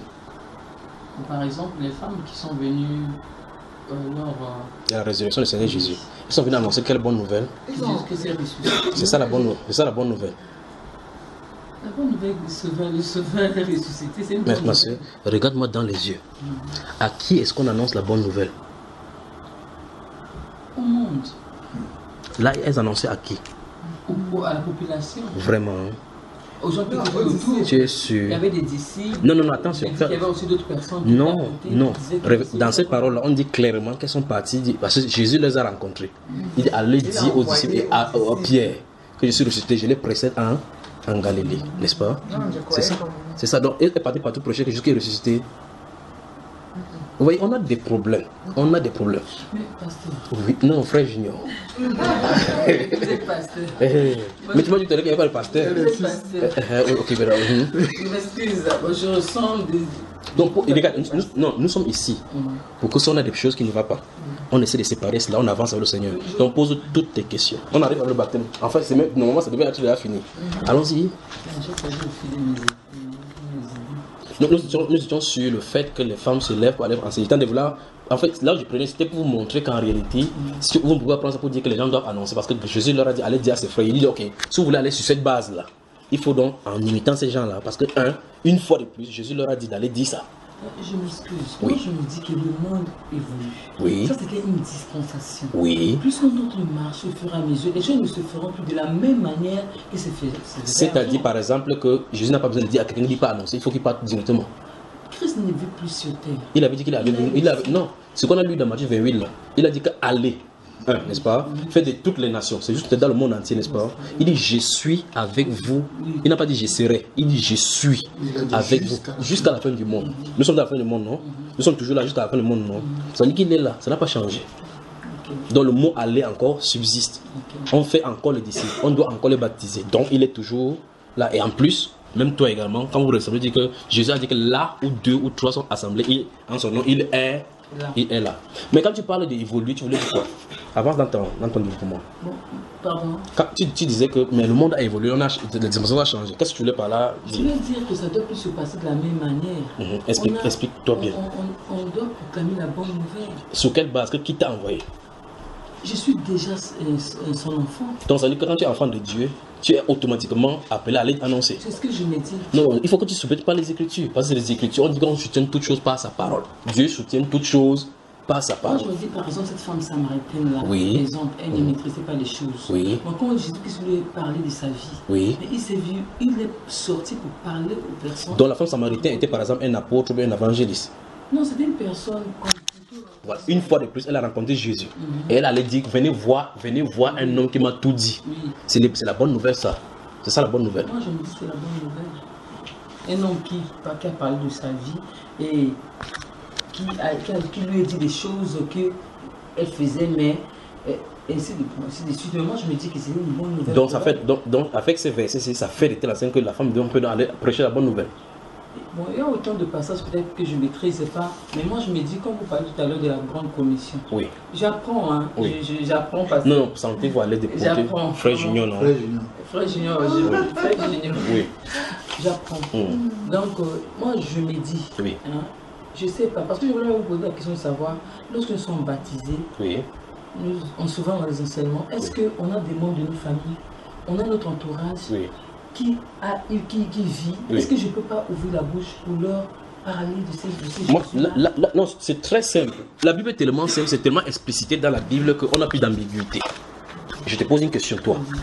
Quand Jésus-Christ était sur la terre, quand il est né, quand il était petit là, il était Dieu, non? Oui. Quand il est né, le temps d'arriver à 33 ans, les gens mouraient. Oui. Les gens mouraient. Les avait-il sauvés? Non. Était-il à côté d'eux? Non. Quand il était à 30 ans, les gens mouraient. Les gens mouraient. Quand il était 29 ans, les gens mouraient. À 12 ans, quand il allait au temple, les gens mouraient. Les gens mouraient. Pourquoi il ne l'a annoncé pas la bonne nouvelle? Pourquoi il ne me met pas sans avoir écouté? Attends, il faut. Non, je lui pose avec les questions, elle va comprendre. Proclamer la bonne nouvelle. Oui. C'était des foules. Ceux qui acceptaient. Non, suis attentivement. Non, suis attentivement. Je vais encore entrer même dans l'Ancien Testament pour te dire. Les Juifs qui étaient en captivité en Égypte, ils ont fait combien d'années là-bas? Plus de 400 ans. À la première centième d'année, Dieu ne voyait-il pas? Quand il criait, Dieu n'entendait pas.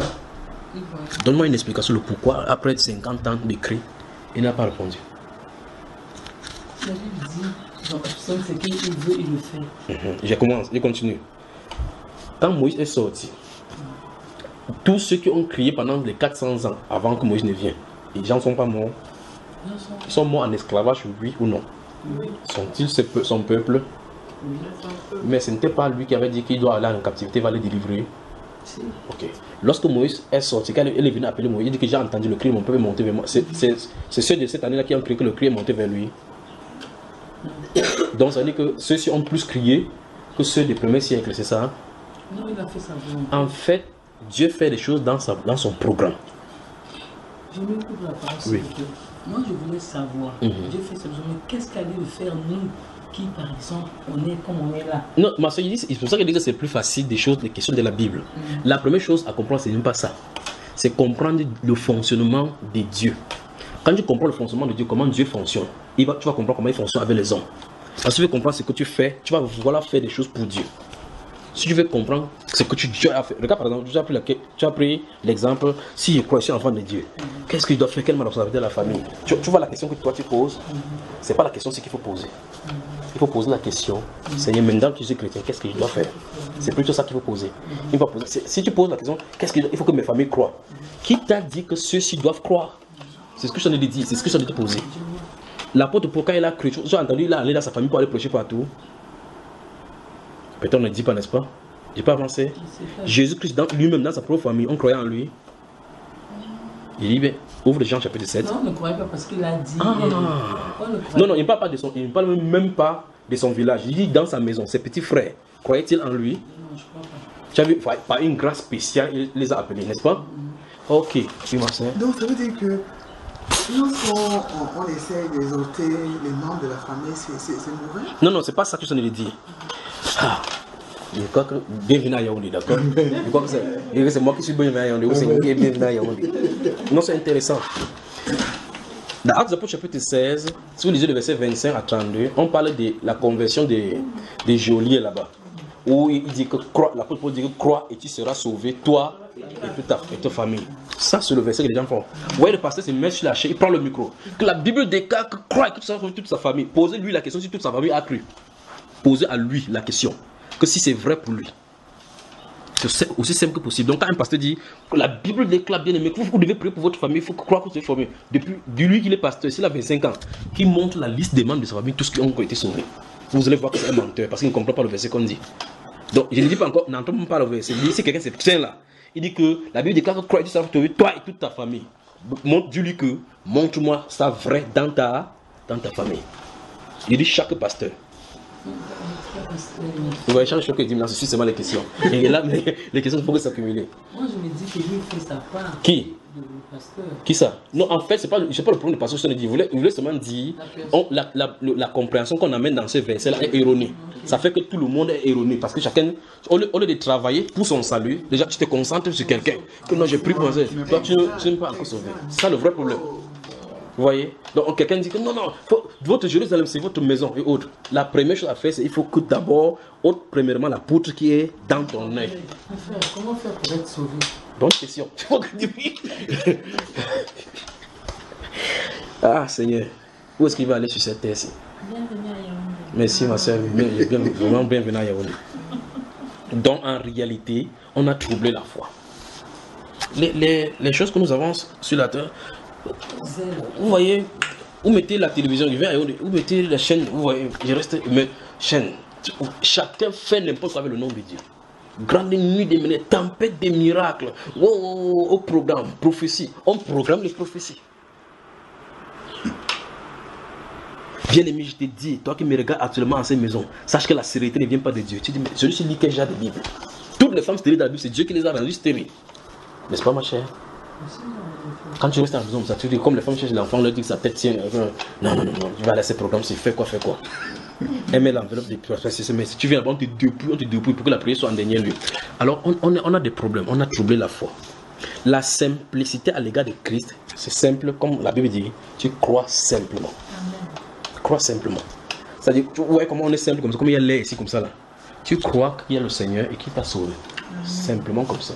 À l'instant, tu as cru de cette façon-là. De cette façon-là. Lève-toi, ma soeur.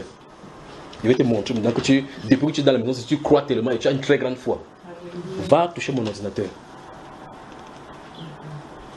Observez-la bien. Vous observez-la. Touchez l'ordinateur. Reviens t'asseoir, ma soeur. Observez-la bien. Observez. Assieds-toi, ma soeur. Vous avez vu ce qui s'est passé? Elle s'est assise sans se rendre compte qu'elle peut tomber. Elle s'est assise sans se rendre compte qu'elle peut tomber. Donc elle avait la foi qu'elle va s'asseoir là-bas, elle ne va pas tomber. Vous voyez, elle n'a même pas su qu'il y a une possibilité que je m'assieds, ça m'entraîne. Elle est rentrée. C'est ça, c'est comme ça qu'il faut croire au Seigneur. Comme ça. Wow. C'est comme ça, comme tu vois là. Les gens font donc des efforts pour croire au Seigneur. Ils croient qu'il faut faire trop de choses. Tu crois d'abord. Le reste vient après. Dans le reste là, ce sont des parcours pour perfectionner cette foi là.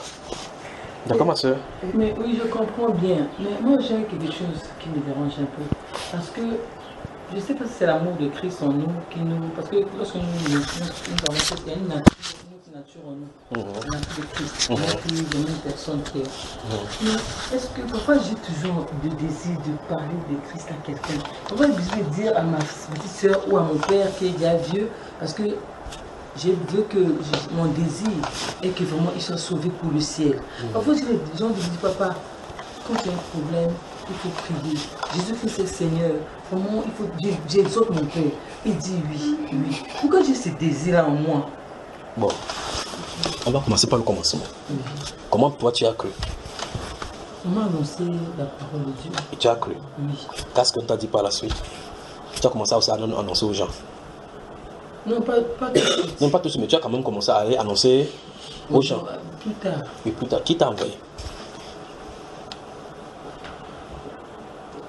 Personne ne m'a envoyé, mais j'ai le Seigneur en moi, la nature de Christ en moi. Je vais te dire quelque chose. Dans Philippiens chapitre 3, La Bible déclare à partir du verset 17 qu'il y a des gens qui annoncent Christ avec de bonnes dispositions. Il y a des gens qui le font non pour des motifs impurs. Que ce soit pour le bien ou ça, Christ n'en est pas moins annoncé. Celui qui peut annoncer pour le vendre, parce qu'il dit qu'il prêche aux choses de la terre, il peut annoncer, qu'est-ce qui vient à lui? Qu'est-ce qui le pousse à aller annoncer Christ et puis derrière, il devra faire l'argent comme les pasteurs font aujourd'hui? Ma soeur, je vais te dire, me dis ici. Frère, moi je me dis que ça c'est une autre. Non, j'arrive au niveau de l'impulsion pour aller prêcher. Je parle de l'impulsion. Je parle de l'impulsion. Quand tu vois une femme aujourd'hui prendre le micro, elle dit qu'elle est apôtresse. C'est des gens qui. C'est une autre dimension. C'est une autre dimension de la fausseté. Parce que la Bible dit que les femmes ne se tiennent pas dans les assemblées. Mais elle dit qu'elle va se raconter qu'elle a cru, que quand elle l'espérance avec le Seigneur, elle dit que Christ la pousse à parler, que le Saint-Esprit n'a pas de sexe. C'est peut-être l'ignorance. Donc tu vois que l'ignorance est niveau par niveau. Sa part de l'ignorance est tellement grande. Maintenant on revient à la base. Actes des Apôtres chapitre 1. Oui, moi-même, ma part d'ignorance, je ne sais pas. C'est comment encore? J'avais fait des banderoles. Yes, maman, dis-nous. Parce que quand je marche, je vois. Les banderoles de deuil. Non, oui, attends. Tu vois les banderoles de deuil, ça t'inspire. J'ai compris que. C'est-à-dire que, je ne sais pas, je sens que le retour de Christ est là. Oui. C'est-à-dire que c'est éminent. Et quand je marche, c'est-à-dire que j'ai l'impression que personne ne voit comme moi. Donc ce qui fait que je suis partie donc voir des personnes qui... Parce que moi je ne suis pas dans une église. J'étais là, je me suis retirée. Donc franchement, j'essaie d'évoluer sur le net. C'est comme ça que je rencontre donc... Donc je me suis dit, vraiment, ils sont en train de... Il faut qu'ils se réveillent. Et j'ai écrit, réveillez-vous. Jésus revient bientôt. Repentez-vous. J'ai mis... En route là-bas. Oui, c'est-à-dire que au carrefour... Donc, je n'avais pas qualité. C'est une congrégation. Voilà, donc il faut que je suis... Bon, je vais dire... Mais personne ne savait que c'est moi. Bon, je reste là dans mon... Tu te caches toi tranquillement. Voilà. Donc tu évangélises dans le silence. Bon. Donc je ne sais pas, est-ce que c'est... Actes chapitre 1. Actes chapitre 1. Oh, Seigneur Dieu. Je crois que tout ceci, il y a un enseignement. La place et le rôle de la femme dans le plan de Dieu et dans l'église. C'est un enseignement de 4 heures, en partie 1, partie 2. Dans cet enseignement, je vais depuis la Genèse, quand Dieu a créé l'homme, avant la chute, ce que la femme et l'homme faisaient, sous la chute, dès qu'ils ont chuté, ce que Dieu a dit, sous la loi, ce que la femme faisait et que la femme ne faisait pas, puis dans l'église, quel est le plan? Donc, tout à l'heure, là, elle parlait de la femme samaritaine. Je voulais évoluer avec elle jusqu'à ce qu'on touche dans l'église, parce qu'on n'est pas encore même dans l'église, qu'on touche dans l'église, parce que à partir de l'église, quand le Saint-Jésus vient, l'église commence. Quand l'église commence, il y a des règles qui sont fixées. D'accord? Parce que quand on continue, tu devais rentrer dans le testament et trouver Déborah. C'est pas ça. Hein? On dit, je vais te poser la question, Déborah fait quoi dans l'église du Seigneur Jésus? Tu auras la réponse à me donner. Le frère Lagouin m'avait parlé bien de ça. Il avait dit qu'il s'est choisi, lui-même Dieu ne l'avait pas. C'est elle-même qui a dit. On ne dit pas, c'est elle qui dit que je me suis levé. Que les hommes étant sans force, je me suis levé comme une mère Israël. Tu as vu quelqu'un, un roi qui se lève en Israël seul? C'est Dieu qui choisit. Voilà. Alors c'est le plan de Dieu dès le départ. Quand Dieu, le père de la foi, c'est qui? Abraham. Ok. Maintenant, crois que tu seras sauvé, toi et ta famille. Quand Dieu vient parler, le nom de son père s'appelle Térak. Si vous lisez 1 Chronique et puis Josué chapitre 24, vous allez voir que c'était un idolâtre. Ils adoraient l'écran comme les Bamilekés aujourd'hui. Alors Dieu vient dans la maison de son père. Ils sont 3 avec papa, pas vrai? Il dit, Abraham, quitte la maison de ton père. Sauve ton père et ta famille de l'idolâtrie. C'est ça, non? Non. N'est-ce pas, ma soeur? Va annoncer à tes pères, à tes soeurs que ce qu'ils font n'est pas bien. Je veux que tu me dises donc ce que Dieu lui a dit. À lui. Et il dit donc quoi? Quitte la maison de son père. Quand Dieu dit comme ça, son père vit dans quoi? Il dit quand il dit à Abraham, il ne connaît pas que son père vit dans l'idolâtrie. Il dit à Abraham un mot sur son père et sur son statut. Il dit, est-ce qu'il dit un mot? Abraham d'aller dire à son père. Non. C'est le modèle de la foi là-bas. On dit le père de la foi. Vous voyez cela? Comme tu dis, oui ma chère, encore une autre question toujours. Non, je ne doute pas de ce qu'on doit attendre de Dieu. Oui. Non, mon problème, c'est comment... Non, j'arrive. Ça, c'est lié. C'est pour ça qu'il dit dès le départ, il faut comprendre d'abord le fonctionnement de Dieu, comment Dieu fonctionne. Parce qu'en fait, ce que tu as dit maintenant, c'est que depuis que tu as reçu Christ, tu as l'impulsion d'aller parler aux gens. Ça, si on part sur le Père de la foi, quand il a reçu la paix, il devait savoir maintenant, c'est le vrai Dieu qui m'a parlé. Il faut que passe sur mon Père de l'ancien Dieu là. L'ancien Dieu, c'est pas comme ça qu'il fait. Il quitte, on dit pas. Il marche. Il n'a jamais prêché à d'autres gens que croyez en le Noé. Il n'a jamais marché pour prêcher aux gens que non, repentez-vous. Dieu va venir détruire ici. N'est-ce pas? Il a seulement construit là parce que Dieu lui a dit, c'est arrêté devant moi, toute la terre sera détruite. Construis là plutôt. Pum, pum, pum, pum, pum, pum. Les gens passent, c'est un problème. Il ne peut pas lui dire que c'est méchant ce que vous faites. C'est comme si c'est quel verset qui dit, c'est quel verset qui le dit? C'est quel verset qui le dit? On se moquait de lui, mais il leur avait dit que le déluge arrive, il les avait prévenus. Que quoi? Que le déluge. C'est pas écrit comme ça dans la Bible. Eh oui, ma soeur, c'est ça la réalité. La réalité de la Bible, c'est autre chose. Ce que le pasteur raconte, c'est une autre chose. Quand Dieu a appelé Noé, il a d'abord dit, donné la sentence que la destruction de la terre est arrêtée devant moi. Mais il a eu des cas mais Noé trouva grâce devant aux yeux de Dieu. Dieu dit, construis l'âge. Donc Dieu l'a épargné, il a donné la sanction, il l'a épargné. Donc il n'a pas pour but d'aller annoncer à ceux-là. Ce sont ses concitoyens, pas vrai? Donc, en fait, ce modèle, si je vais vous dire, c'est que Dieu a ces gens, quand il a les gens qu'il choisit, il les choisit pour les envoyer, pour aller les appeler. Quand les anges sont entrés, pour le cas de Lot, quand les anges sont entrés à Sodome, ils ne partaient pas dans 2 maisons. Ils connaissaient où le neveu d'Abraham habitait. Ils sont allés là-bas. Il dit, qui est-ce que tu as ici? Sors pour qu'on détruise la ville. Les gens ne sont pas entrés dans la ville. Ils disent que vous, ce que vous faites dans est mauvais. Ce que vous faites, c'est mauvais, repentez-vous jamais. Vous voyez ça, ma soeur? Voilà. Il a fait sortir ceux qui étaient là-bas, il a brûlé les autres. Il n'avait pas la Bible pour lui. Il n'y avait pas le prédicateur qui était machin pour lui. L'autre ne sortait pas chaque pour dire arrêtez l'homosexualité. Il était là avec son salut. Tu vois cela? Abraham était chez Abimelech. Il y avait la famine partout. Waouh, il marche partout. Quand tu le touches, Dieu te frappe.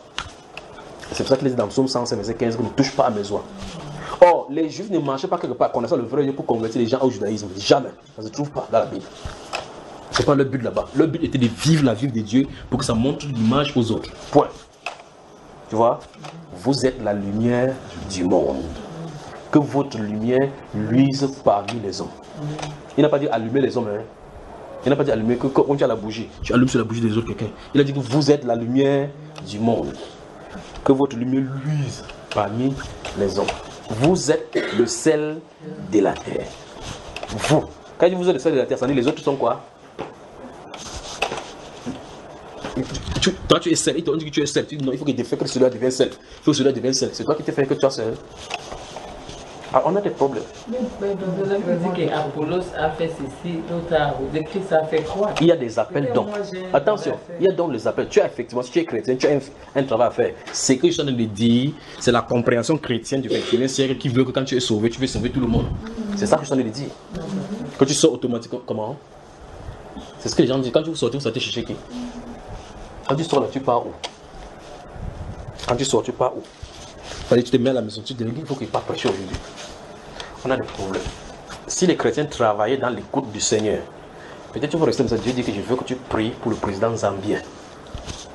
Quand tu fais ça, c'est la volonté de Dieu pour toi. Tu fais ça. Si le monde en train de bouger, tu as de faire ce que Dieu veut pour toi. Mais comme on ne connaît pas ce que Dieu fait, la plus simple des travaux chrétiens, c'est d'aller prêcher. C'est ce que j'ai trouvé. Parce que tout le monde peut sortir, aller bavarder. Grave, encore pas à l'école biblique, on nous apprend comment on fait cela. On manipule les gens. On croit que comment on sait lire cela, ça nous donne le droit de prêcher. Mais Dieu, en venant choisir les gens, il choisit plutôt ceux qui ne savent pas lire. Pour aller être des initiateurs de ces choses-ci. Ça prend tout le monde à contre-pied. Mais pasteur, encore des questions, oui. Peut-être c'est à cause de l'ampleur de l'enfer. Donc ça veut dire que nous sommes conscients de l'enfer plus que Dieu. Et nous avons tellement, nous aimons tellement les gens plus que Dieu, là au point où nous voulons tellement que les gens ne partent pas en enfer, c'est ça non? Maintenant lui il a dit qu'elle était sur la terre, il dit large et spacieuse est la voie qui mène à la perdition. Beaucoup y vont. Étroite et resserrée est la voie qui mène à la vie. Peu de gens le trouvent. Maintenant toi tu voulais que beaucoup de gens qui sont en enfer viennent plutôt au paradis. C'est toi qui as vu le paradis. Il a déjà prouvé. Il marchait un jour prêchait comme ça là. Un homme a dit que Seigneur, il n'y a-t-il que peu de gens qui soient sauvés? Il a dit efforcez-vous d'entrer. Il n'a pas dit aller sauver les gens. Il a dit efforcez-vous d'entrer. Car plusieurs voudront entrer. Ils n'y entreront pas. Nous sommes toujours dans quel genre de Bible alors dans ces cas? Il y a des gens qui vont même vouloir chercher à entrer. Ils ne pourront pas entrer. Vous voyez? Ça veut dire que c'est lui qui doit t'amener. Donc, frère, pour dire que c'est fort là. Pour dire quoi que ce soit à quelqu'un, il faut attendre de Dieu encore le discernement. La première chose à faire, c'est que tu veux d'abord que toi et Dieu réglez votre problème. Ah, comment il veut dire ceci? Vous avez dit l'ouvrir Actes chapitre 1, verset. Laissez là, on avance, parce qu'il y a tellement de questions, pas vrai? Maintenant, si vous lisez le livre des Chroniques, je pourrais expliquer cela, je vais expliquer brièvement. Quand Dieu a appelé Moïse sur la montagne sainte, il lui a donné l'image de la construction des tabernacles. À plusieurs reprises, Dieu lui a dit: aie soin de faire d'après le modèle qui t'a été montré. À plusieurs reprises dans la Bible. Et puis il a donné, par rapport à l'arche de l'Alliance, l'arche de l'Alliance était rectangulaire comme ça. C'était assorti de quatre barres. D'accord, ma soeur? Suis attentivement. L'arche était assorti de 4 barres comme ça. Il y avait les barres qui traversaient ici, ça sortait là-bas. De l'autre côté, ça sortait. Donc il y avait 4 barres qui pendaient comme ça. Et Dieu avait dit à Moïse que chaque fois que cette arche-là devait être portée, ça doit être porté par 4 personnes. Donc une personne devait être ici, mettre ça sur ton épaule. Vous n'allez pas là-bas pour arrêter ça à main. Quand vous arrivez là-bas, vous déposez sur l'épaule. Parce que ça a une signification spirituelle. Vous portez sur la main, ça n'a plus de signification pour Dieu. Vous voyez? Ça veut dire que si on doit transporter l'arche d'ici à ici, il faut que ça soit porté de la manière que Dieu a dit. Et donc maintenant, ça dit, si cette base se casse un jour, il faut remplacer. Il ne faut pas dire l'importance. Je suis d'aller au niveau de la compréhension des hommes par rapport au plan de Dieu. C'est-à-dire que quand l'homme voit ce qu'il y a dans la Bible, il pense à lui ce qu'il peut faire en croyant que Dieu va accepter. Mais Dieu a pris soin de dire à Moïse: aie soin de faire d'après le modèle qui t'a été montré. C'était au point où les gens qui devaient être associés à Moïse pour faire l'œuvre, Dieu leur a donné son esprit pour qu'ils puissent réaliser même les fils retors, les dauphins, les efforts et tout, que tout soit encastré comme Dieu a dit. Parce que la vision, quand Moïse le racontait, ils voyaient ça en vision. Vous voyez ça, ma soeur? Donc les gens faisaient des travaux artistiques par le Saint-Esprit pour pouvoir réaliser l'œuvre, la vision que Moïse a eue. Aujourd'hui, vous voyez, dans une assemblée, quelqu'un a fait son estrade, son truc est en vitre, il a mis la croix là-bas, mettre l'oiseau qui vole sur ça, vous savez que c'est le Saint-Esprit. L'autre a fait sa part, le rideau est bleu. L'autre a mis les fleurs partout. Tu dis c'est quoi? C'est le temple de Dieu. L'autre dit c'est quoi? C'est le temple de Dieu. L'autre dit c'est le temple de Dieu. On a des problèmes sur la terre. On a des problèmes sur la terre. Et dans cette tâche-ci, Dieu va dire donc à Moïse que chaque fois quand cette tâche sera portée, c'est 4 lévites, tu as sur le mot, 4 lévites qui doivent le porter. Parmi les tribus d'Israël, Dieu s'est choisi le peuple de Lévi, la tribu de Lévi pour son héritage. C'est-à-dire que c'est eux qui sont à son service. Par cet appel, toute personne donc qui vient entrer à l'intérieur sans être appelée. Parce que quand il dit Lévi, quand Dieu a dit Lévi, c'est seulement les Lévites. Donc même si tu es de la tribu d'Isaacar, des Zaboulon, de Naphtali, de Judas, de Siméon, de Dan, que tu es tellement intelligent, extrêmement brillant, plus qu'un Lévite qui va se mettre au champ. Dieu l'a appelé. Dieu l'a appelé avec son ignorance. Il est né Lévite. Ça fait son appel. De tel enseigne que... Tu veux qu'on arrive ça, c'est intéressant, non?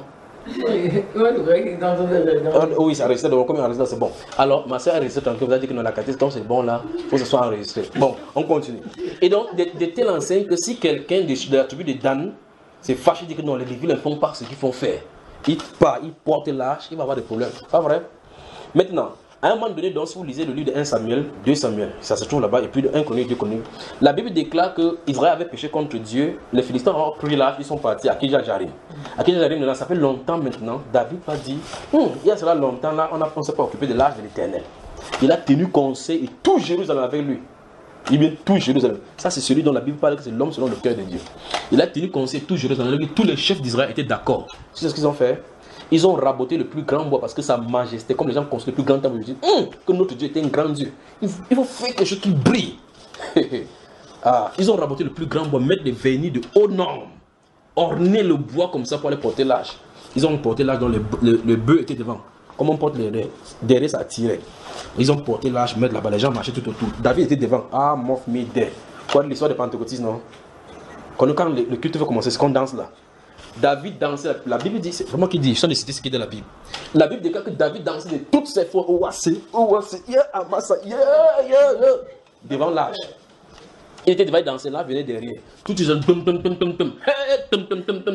oh l'Éternel, il ne chantait pas Satan. Il ne faisait pas ça pour Satan. Il faisait l'arche de Dieu, il voulait le transporter de peuple païen pour aller chez lui. Mais la manière qu'il devait être transporté devait être respectée. Nous sommes dans l'ancienne alliance, dans l'ancienne alliance. Ça arrivait quelque part, il y avait un caillou là. Comme la roue a roulé, ça a fait comme ça, là, monter sur ça. Comme là, j'étais à l'intérieur là, ça a fait comme ça, ça voulait tomber à l'intérieur. Un monsieur qui était attendu là même pour arrêter, boum, le feu l'a brûlé, il est mort. Amen. La danse s'est arrêtée là-bas, débandade totale. Le pentecôtisme s'est arrêté.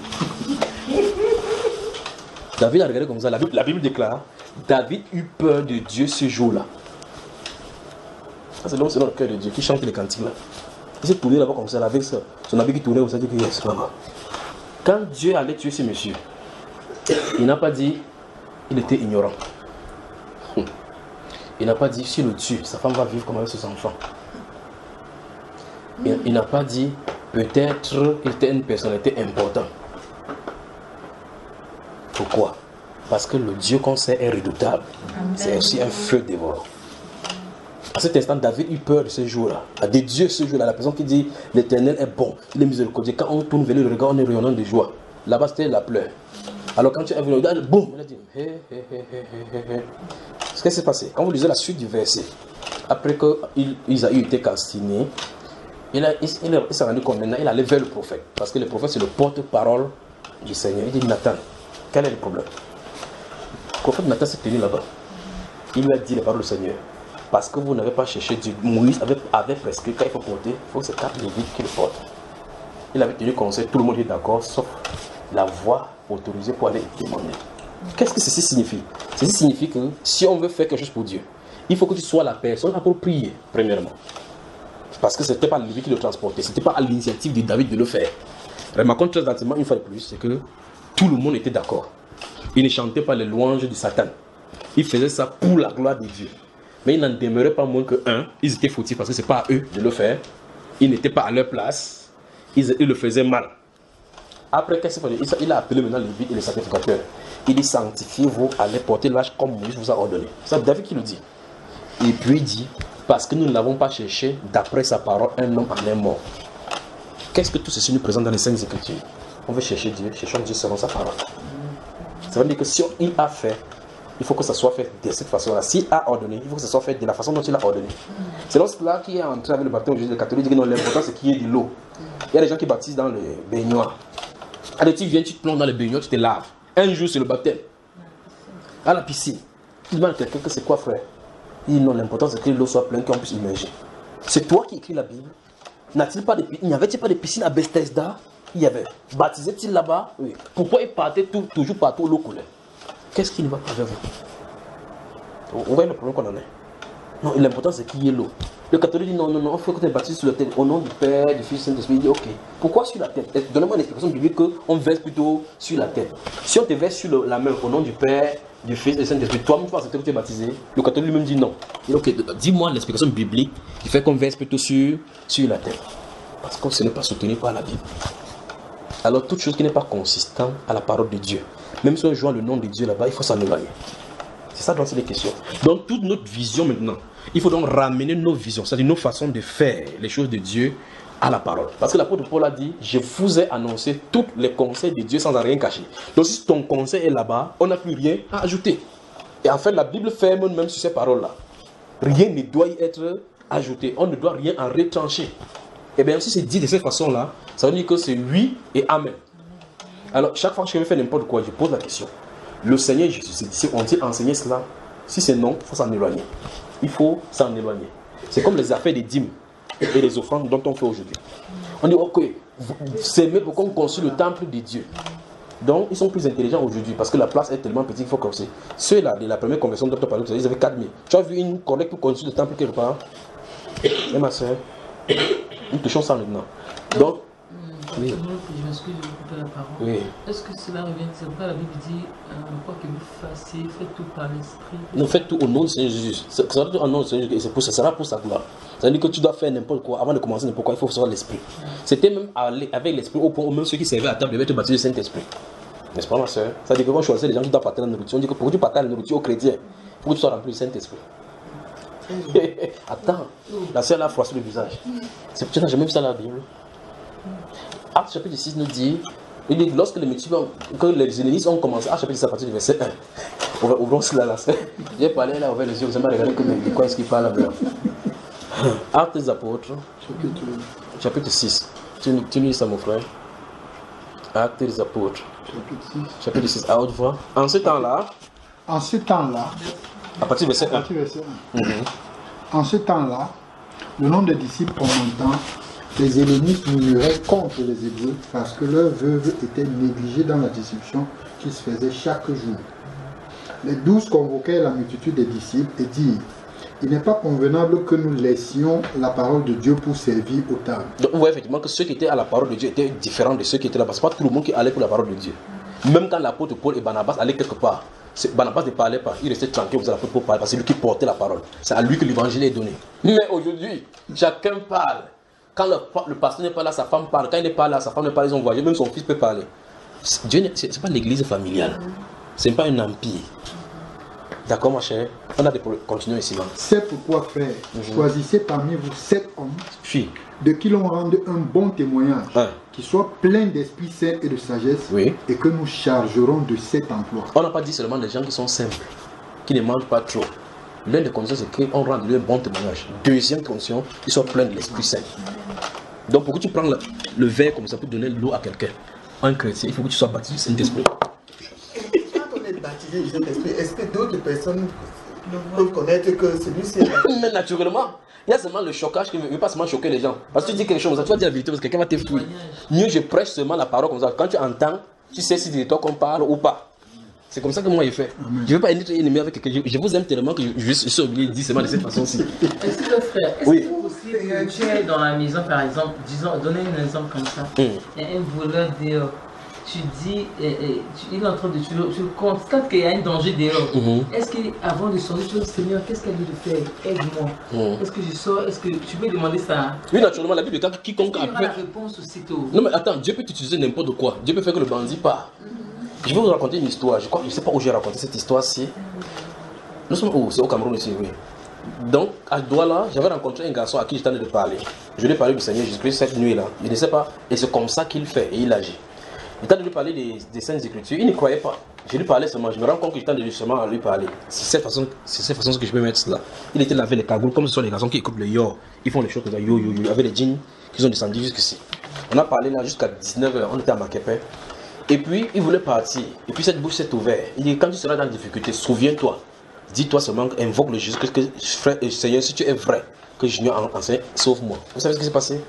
Il est monté dans un coin, on était en train de pousser un bandit qui était habillé exactement comme lui, dans l'obscurité. Le bandit s'est caché. Il s'est tourné comme ça, il a vu les gens derrière lui avec le goudin. Il a commencé à fuir. Donc on a cru que c'était lui le bandit. À ce temps-là, on tuait les gens à Douala, on brûlait seulement, on ne voulait pas. Les gens étaient là avec le goudin, allumés, avec les essences, avec les roues qu'on poursuivait. Puisqu'on a vu la personne habillée de la même façon. Et lui aussi, quand il a vu par réflexe, il a vu les gens qui poursuivaient derrière lui, il a commencé aussi à courir. Donc on l'a pris pour le bandit. Lorsqu'on a rattrapé, il était en plein milieu là. C'est lui le lendemain qui est venu me voir avec les coups partout sur lui. Les sangs partout. Il s'est tenu là-bas, il avait parlé. Parce que le lendemain, quand il parlait, sa voix était comme quelqu'un. Vous savez, quand quelqu'un bavarde trop, écrit, la voix est rock là. Il parlait. Alors, je lui avais dit que quand tu seras dans le danger. Et cette parole que le Saint-Esprit lui a donnée à ce moment-là a tenu. C'était pour répondre à ta question. Si un bandit est là, alors, quand ces paroles. Les gens parlaient, chacun parlait de son côté. On va le tuer. Les goudons étaient là, l'allumé était là, l'essence était là, la roue était là. Il était encerclé au milieu. Il dit que ce n'est pas moi. Je sors là-bas, j'étais en train de parler, mais la parole de personne ne l'entendait. Parce que tous criaient. Il était fatigué, il est resté là-bas. Et puis cette voix est venue encore vers lui. Je me souviens que quelques minutes plus tôt, je lui ai dit ça. Ma chère soeur, il a dit, Seigneur Jésus, que le Jésus Junior m'a dit là, si tu es vrai, sors dans cette situation-ci. Il dit, quand il a fini de dire ça, celui qui me raconte, je n'étais pas là. Quand il a fini de dire ça, il a entendu quelqu'un dire, petit frère, tu as ta chance. Ils ont lancé la roue au sol, le goudron au sol, l'allumette, ils sont partis. Il est resté là-bas, il s'est griffé pour voir s'il est mort avant qu'il est dans notre dimension. Il s'est tourné, il a dit vraiment, c'est pour te dire, le nom de Jésus est puissant, vraiment puissant. Et la Bible dit que quiconque fait appel à lui est sauvé. C'est pas pour dire quand tu fais que ça y est Jésus, sauvé, ça ne veut pas dire que tu deviens chrétien. Hein? Ça veut dire que tu es en danger, le nom de Jésus qui peut te délivrer, parce que le nom de l'Éternel est une tour forte. Le juste s'y réfugie se trouve en sécurité. D'accord? Donc ça veut dire que tu es en danger, appelle le nom de Jésus. D'accord? On peut continuer ici ou bien prendre une pause. Ah, non. Moi je peux continuer. On continue ma soeur. Donc j'étais en train de dire, donc nous étions au point où j'étais en train de dire que même, c'était au point où même si quelqu'un, pour que tu me donnes un verre d'eau comme ça, que tu prends pour boire de ta main, il fallait que tu sois rempli du Saint-Esprit. Donc tu n'es pas parti du Saint-Esprit, tu n'as pas le droit de servir le chrétien. C'est la Bible là-bas maintenant. Mais quand on dit, tout à l'heure, on vient de parler de parler en langue. Il a dit que. Bon, avant de parler en langue. Il y a beaucoup de questions, non? Non, ça vient. Suivez le temps, si vous n'êtes pas pressé, suivez le temps. Parce que moi, je vais dormir ici. Donc, c'est vous qui venez de 20 km, 50 km. Non, je m'excuse. Par exemple, le cas de mon père qui est au Congo, qui n'est pas encore sauvé. Oui. Donc, pour moi, avant de lui dire quoi que ce soit, je dois d'abord prier. Bon, juste, comme tu es là, si tu as un cas pratique, laissons ton père au Congo. Supposons que tu es d'ici au Cameroun, depuis, si tu étais mort, tu ferais quoi pour lui? Rien. Ok. Qu'est-ce que tu peux faire même maintenant, comme tu es vivant, tu peux faire quoi pour lui? Prier pour lui. Fais-le, prie. Alors, ça veut dire que tu pries pour le Seigneur, je prie pour mon père. D'accord? Comme Abraham a prié aussi pour son père soit sauvé. D'accord, ma soeur? Voilà, tu pries pour lui comme ça là. Oui.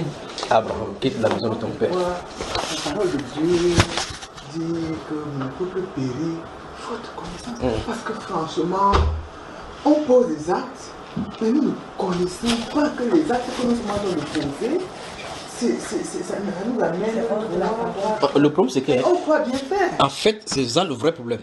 Et le problème c'est que ça semble logique à l'entendement humain. Et en Suisse, là, crois et tu seras sauvé, toi et ta famille. La simple réflexion ainsi. Si tu es chrétien et que ce verset est vrai, toute ta famille est sauvée. Tu es chrétien, toute ta famille est sauvée. Elle est chrétienne, toute ta famille est sauvée. Dans chaque famille, il y a des croyants. Ça veut dire que personne finalement ne sera perdu. C'est simple bon sens vrai. Si vous réfléchissez comme ça, vous devez voir que quelque chose ne va pas. Que si je crois, je suis sauvé, toute ma famille sera sauvée. Ok, donc ça veut dire que, puisque dans chaque famille il y a un croyant, ça veut dire que toutes les familles de la terre sont sauvées. Jésus nous dit que le grand homme va aller plutôt en enfer. C'est que j'ai des versets, les Bibles on lit là. On a des problèmes, n'est-ce pas? Est-ce que le sauver veut dire quoi finalement? Non, c'est pas le sauver là, c'est que tout le verset veut dire quoi? Il dit, d'abord, c'est au chapitre 16 des Actes des Apôtres. Au chapitre 15, quelqu'un lui a dit que passe en Macédonie et secoue-nous. Il s'est levé, où tu parlais de la paix, savoir comment on va annoncer. Voilà les directions. Ils sont passés par l'Asie, ils voulaient entrer à Éphèse. L'Esprit du Seigneur Jésus-Christ a dit n'entrez pas là-bas. Il y avait des hommes là-bas. Il dit n'entrez pas là-bas. Il dit, il s'est disposé à entrer en Asie.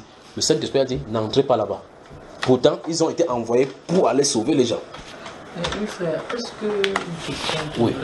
que l'appartenance à une dénomination, à une église peut amener en fait? Oui. Je peux te poser une question. Tu penses que les catholiques, quelqu'un qui est dans l'église catholique là, il sera enlevé? Comment tu vas rester là-bas et marcher conformément au commandement de Dieu? Comment? Explique-moi. Comment un catholique doit être dans l'église catholique, il marche dans le commandement de Dieu? Je veux que tu m'expliques. C'est un hypocrite. Il vit dans ce qu'on appelle l'hypocrisie. Et c'est un péché. Parce que quand tu seras là-bas, quand tu lèves-toi, il ne doit pas se lever. C'est une désobéissance. C'est pas ma soeur. Voici la solution de la Bible. Apocalypse chapitre 18, verset 4. Sortez du milieu de mon peuple. C'est ce qui est écrit là-bas. D'accord, ma chère soeur? Donc, ça ne doit pas être 2 poids 2 mesures. Si tu juges l'église catholique selon la parole, il faut juger toutes les dénominations selon la parole. 1 Corinthiens chapitre 1. Allons-y. Courage, d'accord, ma soeur? Ma soeur, elle touche la tête. Qu'est-ce qui nous arrive ici à Yaoundé? On n'a pas le choix. Parce que je sais que même chez les catholiques, là, moi je dis souvent à mon mari, parce que quand le temps je lui dis que non, ma collègue, si elle prie beaucoup. Elle prie beaucoup. Elle prie quoi? Elle prie, mais bon, elle fait peut-être les mauvaises choses et tout, mais elle prie. Mais nul n'est pas fait. Nul n'est pas fait. Lui, il me dit que non, je ne dois pas croire que quelqu'un prie quoi. Tu t'agenouilles devant Marie, tu dis que tu pries, tout ça. Je dis que même dans ce milieu-là, il y a les enfants de Dieu. Là. Mais si les enfants de Dieu vont les faire sortir. C'est pour ça que tu ne peux pas naître de nouveau et rester dans l'église catholique. On faisait une émission à la radio, quelqu'un disait que non, il y a le prêtre qui travaille, il y a quand même prêtre qui travaille le Saint-Esprit. Tu ne peux pas être dans le Saint-Esprit. La Bible déclare, quand l'Esprit des Saints vient en toi, il te conduit dans toute la vérité. Et quand tu viens, le Saint-Esprit vient en toi, tu pries Marie. Tu pries sur les idoles. Alors que le commandement de Dieu, c'est l'atteinte contre la sainteté de Dieu, c'est l'idolâtrie. Tu ne te prosterneras point devant une image taillée, ni de représentateur quelconque. Tu pries Marie. Le Saint-Esprit révèle Christ. Il n'a pas dit quand il viendra, il prendra ce qui est à ma main. Il a dit qu'il prendra ce qui est à moi et vous le révélera. Le Saint-Esprit enseigne dans la Bible que Jésus est le chemin, la vérité et la vie. Nul ne va au Père que par lui. Le Saint-Esprit ne peut pas enseigner que passer aussi par sa mère. Vous voyez ça, le soir, c'est. Bon, maintenant, comme on était en train de dire tout à l'heure là, on prend que quelque chose de bien logique, parce que peut-être il y a des espérances spirituelles là-dessus, on conçoit cela pour la Bible. Souvenez-vous de l'exemple qui est montré avec David tout à l'heure. Dieu ne demande pas que quelqu'un soit bon comme ça là, parce que la moralité, même si tu es chrétien, la moralité que tu as, il y a des gens dans d'autres religions qui ont même les bonnes morales plus que les chrétiens. Donc il ne faut pas confondre la moralité, parce que tu vois les gens qui disent le père là il est simple. Le catholique là je connais, c'est un catholique pieux. Qu'est-ce que tu appelles pas pieux? Il creuse le caillou avec les pierres. C'est pas ça que Dieu veut. Jésus a dit dans la parole, dans Jean chapitre 3, le verset 36, il dit celui qui croit en moi a la vie éternelle. Celui qui ne croit pas en moi ne verra point la vie, mais la colère de Dieu demeure sur lui. Il ne partage pas sa colère avec quelqu'un. Si vous ne croyez pas à Jésus-Christ, c'est l'enfer. Même si tu es bon n'importe comment. Donc tu vas là en enfer parce que tu n'as pas cru au Seigneur Jésus. Non, sa mère. Non, quand un enfant demande quelque chose à sa mère, c'est quel genre de philosophie on amène dans la Bible? La Bible dit que les enfants sont sanctifiés par la... Non, on va arriver à ce passage, ne t'inquiète pas, c'est tout ce que tu lui dis. Donc, l'autre sanctifié là, c'est pas le sanctifié des sanctifiés. D'accord? C'est pas ça. Oui. Le fait de voir écouter quelqu'un et l'explique directement pour ton cas. Oui. D'abord, je vais te poser la question, comment tu as fait pour me connaître? Parce que tu m'as écrit mes écrits par email. Tu voulais dire quoi, ma soeur? Mais voilà, comment je suis tout le temps sur le net. Oui. Puisque moi, je suis sorti des églises. Oui. Attends, qu'est-ce que tu as fait sortir même déjà? C'est notre père des mains. Je n'étais pas à l'aise. Je sentais que quelque chose ne va pas. N'allait. Mais pendant que tu sentais que quelque chose ne va pas, il y a des gens qui disaient gloire à Dieu là-bas, non? Oui. Mais, alors que c'est la même parole qu'ils sont en entendre. Et ils vivent dans le même environnement. Mais toi, tu es mal à l'aise par rapport à ce qui est prêché, pendant que les gens sont en train de se délecter. Exactement. C'est-à-dire que je sais que non, franchement, je me dis que non, c'est Dieu, j'aurais que je me retirais et puis je vais rester, je vais prier. Et j'ai pris dans mon net YouTube, je me mets à voir dans les prédicateurs, j'ai écouté maintenant des prédications sur YouTube. Oui. Et un jour, bon, en écoutant les prédications, avec des filles qui s'affichent. Qui sont proposées à droite. Voilà. Et je regarde, je vois, c'était sur le Cameroun. Oui. Oui. Cameroun-Israël. Oui. Les prophéties. J'ai dit, qu'est-ce que celui-là raconte là? C'est la première fois. Donc je clique, je mets à écouter. Et je suivais. Quand je suivais, c'est comme l'Esprit de Dieu m'a dit, ce gars, c'est un serviteur de Dieu. Il est comme ça, je dis, ok. J'ai donc cliqué. Mais il n'y a même pas d'image. Non, il n'y a pas d'image. Je dis que ce n'était que la voix.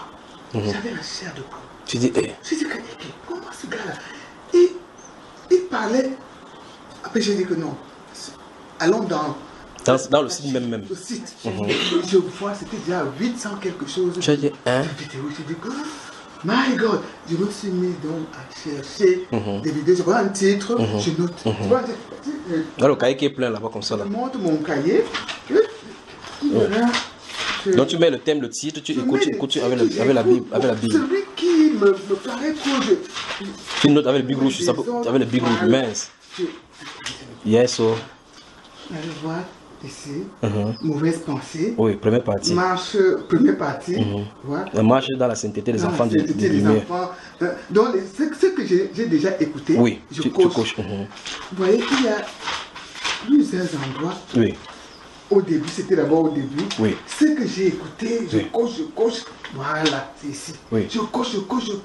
Quand tu écoutes, ça te fait comment, ma soeur? Ça me donne l'envie de continuer à suivre. Oui. Je dis que mais ce monsieur-là, c'est un enfant de Dieu. Mais c'est terrible. Je coche. Vous voyez, Bamba Iba. Oui. Ce qui me touche un peu, je me mets à écrire. Bon. Tu es à la maison, tu écris, on dit que mais la maman écrit quoi comme ça là? Comment savoir si j'ai le Saint-Esprit? Voilà. J'écris tous les passages. Oui. Et quand tu écris les passages, tu lis avec dans la Bible. Je m'en vais donc maintenant, je me retire, je me mets. Donc c'est pratiquement, je dis que non. Et parfois je prends, je mets, j'augmente le volume, je dis que papa, écoutez. Vous m'écoutez. Je vous dis que cet enfant-là, c'est-à-dire que il est mandaté. Bon, on se moque de moi. Mais là, tu ne vois pas le visage. Là, tu ne vois pas, c'est pas une vidéo. Tu entends seulement la voix. Et je dis donc, comment est-ce que... Et c'est comme ça donc, ce qui fait que je suis tranquille, j'ai déjà un cahier, j'ai la liste même des titres, Quand ça finit, quand ça s'affiche encore, ça, je n'ai pas encore suivi, je note seulement. Quand j'écoute, je mets un crochet. Et quand c'était, je rebisse et je mets donc à relever. Donc c'est pratiquement comme ça. J'ai dit, ce n'est que l'Esprit de Dieu. Parce que, et quand je lisais dans Psaume 34, là où il dit, je t'instruirai. Je dis que, mais c'est comme si Dieu est en train de m'instruire au travers de son œuvre. C'est-à-dire que je dis que comment donc quelqu'un qui est à la maison et qui subitement est connecté. La voix est venue sur la terre pour repérer les gens. Et s'il te plaît, c'est la première personne au Cameroun. Sinon, c'était... À l'extérieur. Que vous écoutiez d'abord. Oui, que j'écoutais. Mais ça, vous avez les prophètes ici, les grands prophètes ici, avec les chaînes de télévision. Non, je n'étais vraiment pas. Pour moi, dès que je dis non, ça c'est. Vraiment. Mais les gens, ils vont, ils obtiennent le miracle. Oui, ils sont contents. Non, pour moi, c'est le miracle. Chez moi, c'est la parole. Chez moi, c'était beaucoup plus la parole. Et quand la parole me touche, je dis que non, franchement, c'est là. Donc je me suis dit que comment donc, et surprenant encore, on s'échange hier, et le lendemain j'ai dit que non, vraiment, il faut que je voie. Et c'est comme ça que j'ai dit, j'ai dit que non, il faut, même s'il faut que je voyage par là, voilà, je vais, c'est comme ça que je prends mon téléphone, j'appelle madame, il me dit, tiens, il est à Yaoundé. Et aujourd'hui, je suis en face. Amen. Applaudissons pour le Seigneur. Applaudissons. C'est terrible, vraiment. Les voix de Dieu sont insondables. Les voix de Dieu sont insondables. Quand il a lu le message, il voulait dire, celui-là, il dit non, il veut laisser le Seigneur faire. Après, ma femme m'appelle pour dire qu'il y a une certaine femme de Yaoundé là qui veut te rencontrer. Elle s'appelle Henriette. Et elle dit oui. Ok, donne-moi son numéro. Je dis que la connexion. Et quand j'ai lu les deux passages, je laisse ça devant, avant même de lire. Je dis que Seigneur Dieu, c'est toi que je cherche. C'est toi que je cherche. Voilà maintenant. Parce que je ne sais pas. Je veux faire comment. Donc il faut vraiment, dis-moi s'il faut que je le voie, s'il faut que. Hier soir. Et ce matin, je dis que non, il faut. C'est-à-dire que c'était comme s'il fallait appeler. Pour savoir. Quand j'appelle, il dit que non, il n'est pas ici. Il est à Yaoundé. Je dis quoi? Il est où ça? Il me dit qu'en Syrie, je dis que c'est pas vraiment, c'est pas. Il dit que non, je te rappelle dans 5 minutes. Donc c'est là où.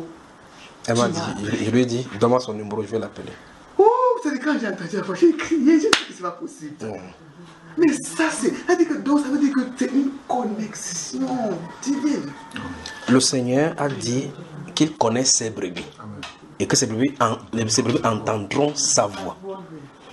Ce que vous entendez dans l'enseignement n'a rien à voir avec cette personne que vous voyez ici devant vous. Ce que vous y entendez, ça n'a rien à voir avec moi. Parce que moi-même, je suis surpris de ce qui se trouve là-dedans.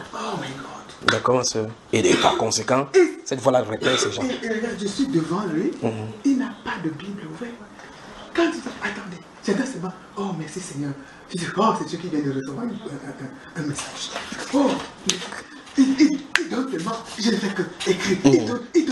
Je dis que c'est pas possible. Il n'a pas de Bible, mais tout est là. Je dis que papa, j'ai dit à mon mari, papa, je te dis que cet enfant-là reçoit. C'est-à-dire qu'il n'a pas de Bible. Et toi, il écoute. Oh, merci Seigneur. Bon, notez. Merci Seigneur. Notez. Pendant plus de 3 heures de temps. Pendant plus de 3 heures. C'est comme j'ai suivi tout ça en 9 heures de temps. Et j'ai suivi pendant 3 jours. Quand j'ai fait 3 heures, je me repose.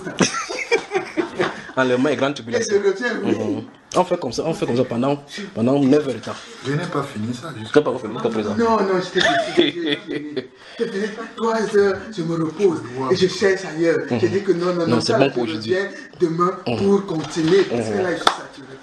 Oh non, c'est fort. Bon, mais là, voici devant vous. Là, c'était dans l'enseignement. Mais voici, je n'ai même pas d'Bible. Je ne suis pas venu avec la Bible ici. Et je dis alors que, frère Junior, oui, puisque Dieu a permis que je puisse te rencontrer, mais ça coûte alors quoi de me baptiser une fois? C'est même un coup d'eau là. Amen. Amen. On va laisser passer. Il y a un coup d'eau ici. Je te jure sincèrement, je rentre chez moi. Amen. Complet. Applaudissons pour le Seigneur. Donc, on va finir l'enseignement, on va te baptiser l'âme de Dieu. Amen. Embrassez-la, embrassez-la, embrassez-la. J'ai la joie dans mon cœur. Jésus est ma source de joie. J'ai la joie dans mon cœur. Jésus est ma source de joie. J'ai la joie dans mon cœur. Jésus est ma source de joie. J'ai la joie dans mon cœur. Jésus est ma source de joie. Que Dieu vous bénisse. Amen. C'est pas vrai. La parole produira toujours ses effets, d'accord? Écoute, quand je dis, mais attends, j'ai même dit à madame, je dis que ouais, parce que moi je voulais être baptisée là. Après, j'avais pris la décision, hein. Et puis il me dit, oh non, frère Junior ne baptise pas. Je dis que non, il faut que frère Junior me baptise. Ouais, ok, il va vous baptiser. Donc j'avais dit qu'au Cameroun, on ne doit plus baptiser parce qu'il y a les frères qui sont là-bas, mais je vais vous baptiser. Oh, amen. Oh, Seigneur. Et après le baptême, je vais prier pour vous, vous allez voir la différence. Amen. Oh, my God. C'est pas vrai, non, Dieu. Et quand tu cherches Dieu, ça manifeste. Amen.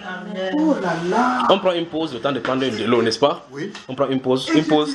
Oui. Et je disais à mon ami que, papa, je te dis que ces frères Junior, puisqu'ils m'étaient baptisés, j'étais parti en Israël. Un moment. Dans le Jourdain. Yes. Mais c'était au nom du Père, du Fils et du Saint-Esprit.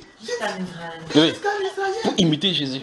Ouais, pour imiter. Mais je me rends compte que c'est pas imiter Jésus qui me sauve. C'est pas imiter Jésus. Il faut se baptiser conformément à la parole. On va aller tout à l'heure, on va te baptiser, d'accord? Il va vous baptiser. Oh Seigneur Dieu, c'est pas possible. Seigneur est merveilleux. Frère, c'est-nous, on voit. Une pause, c'est un pause. Une pause. Que Dieu te bénisse. Amen. C'est l'eau, c'est. Seigneur.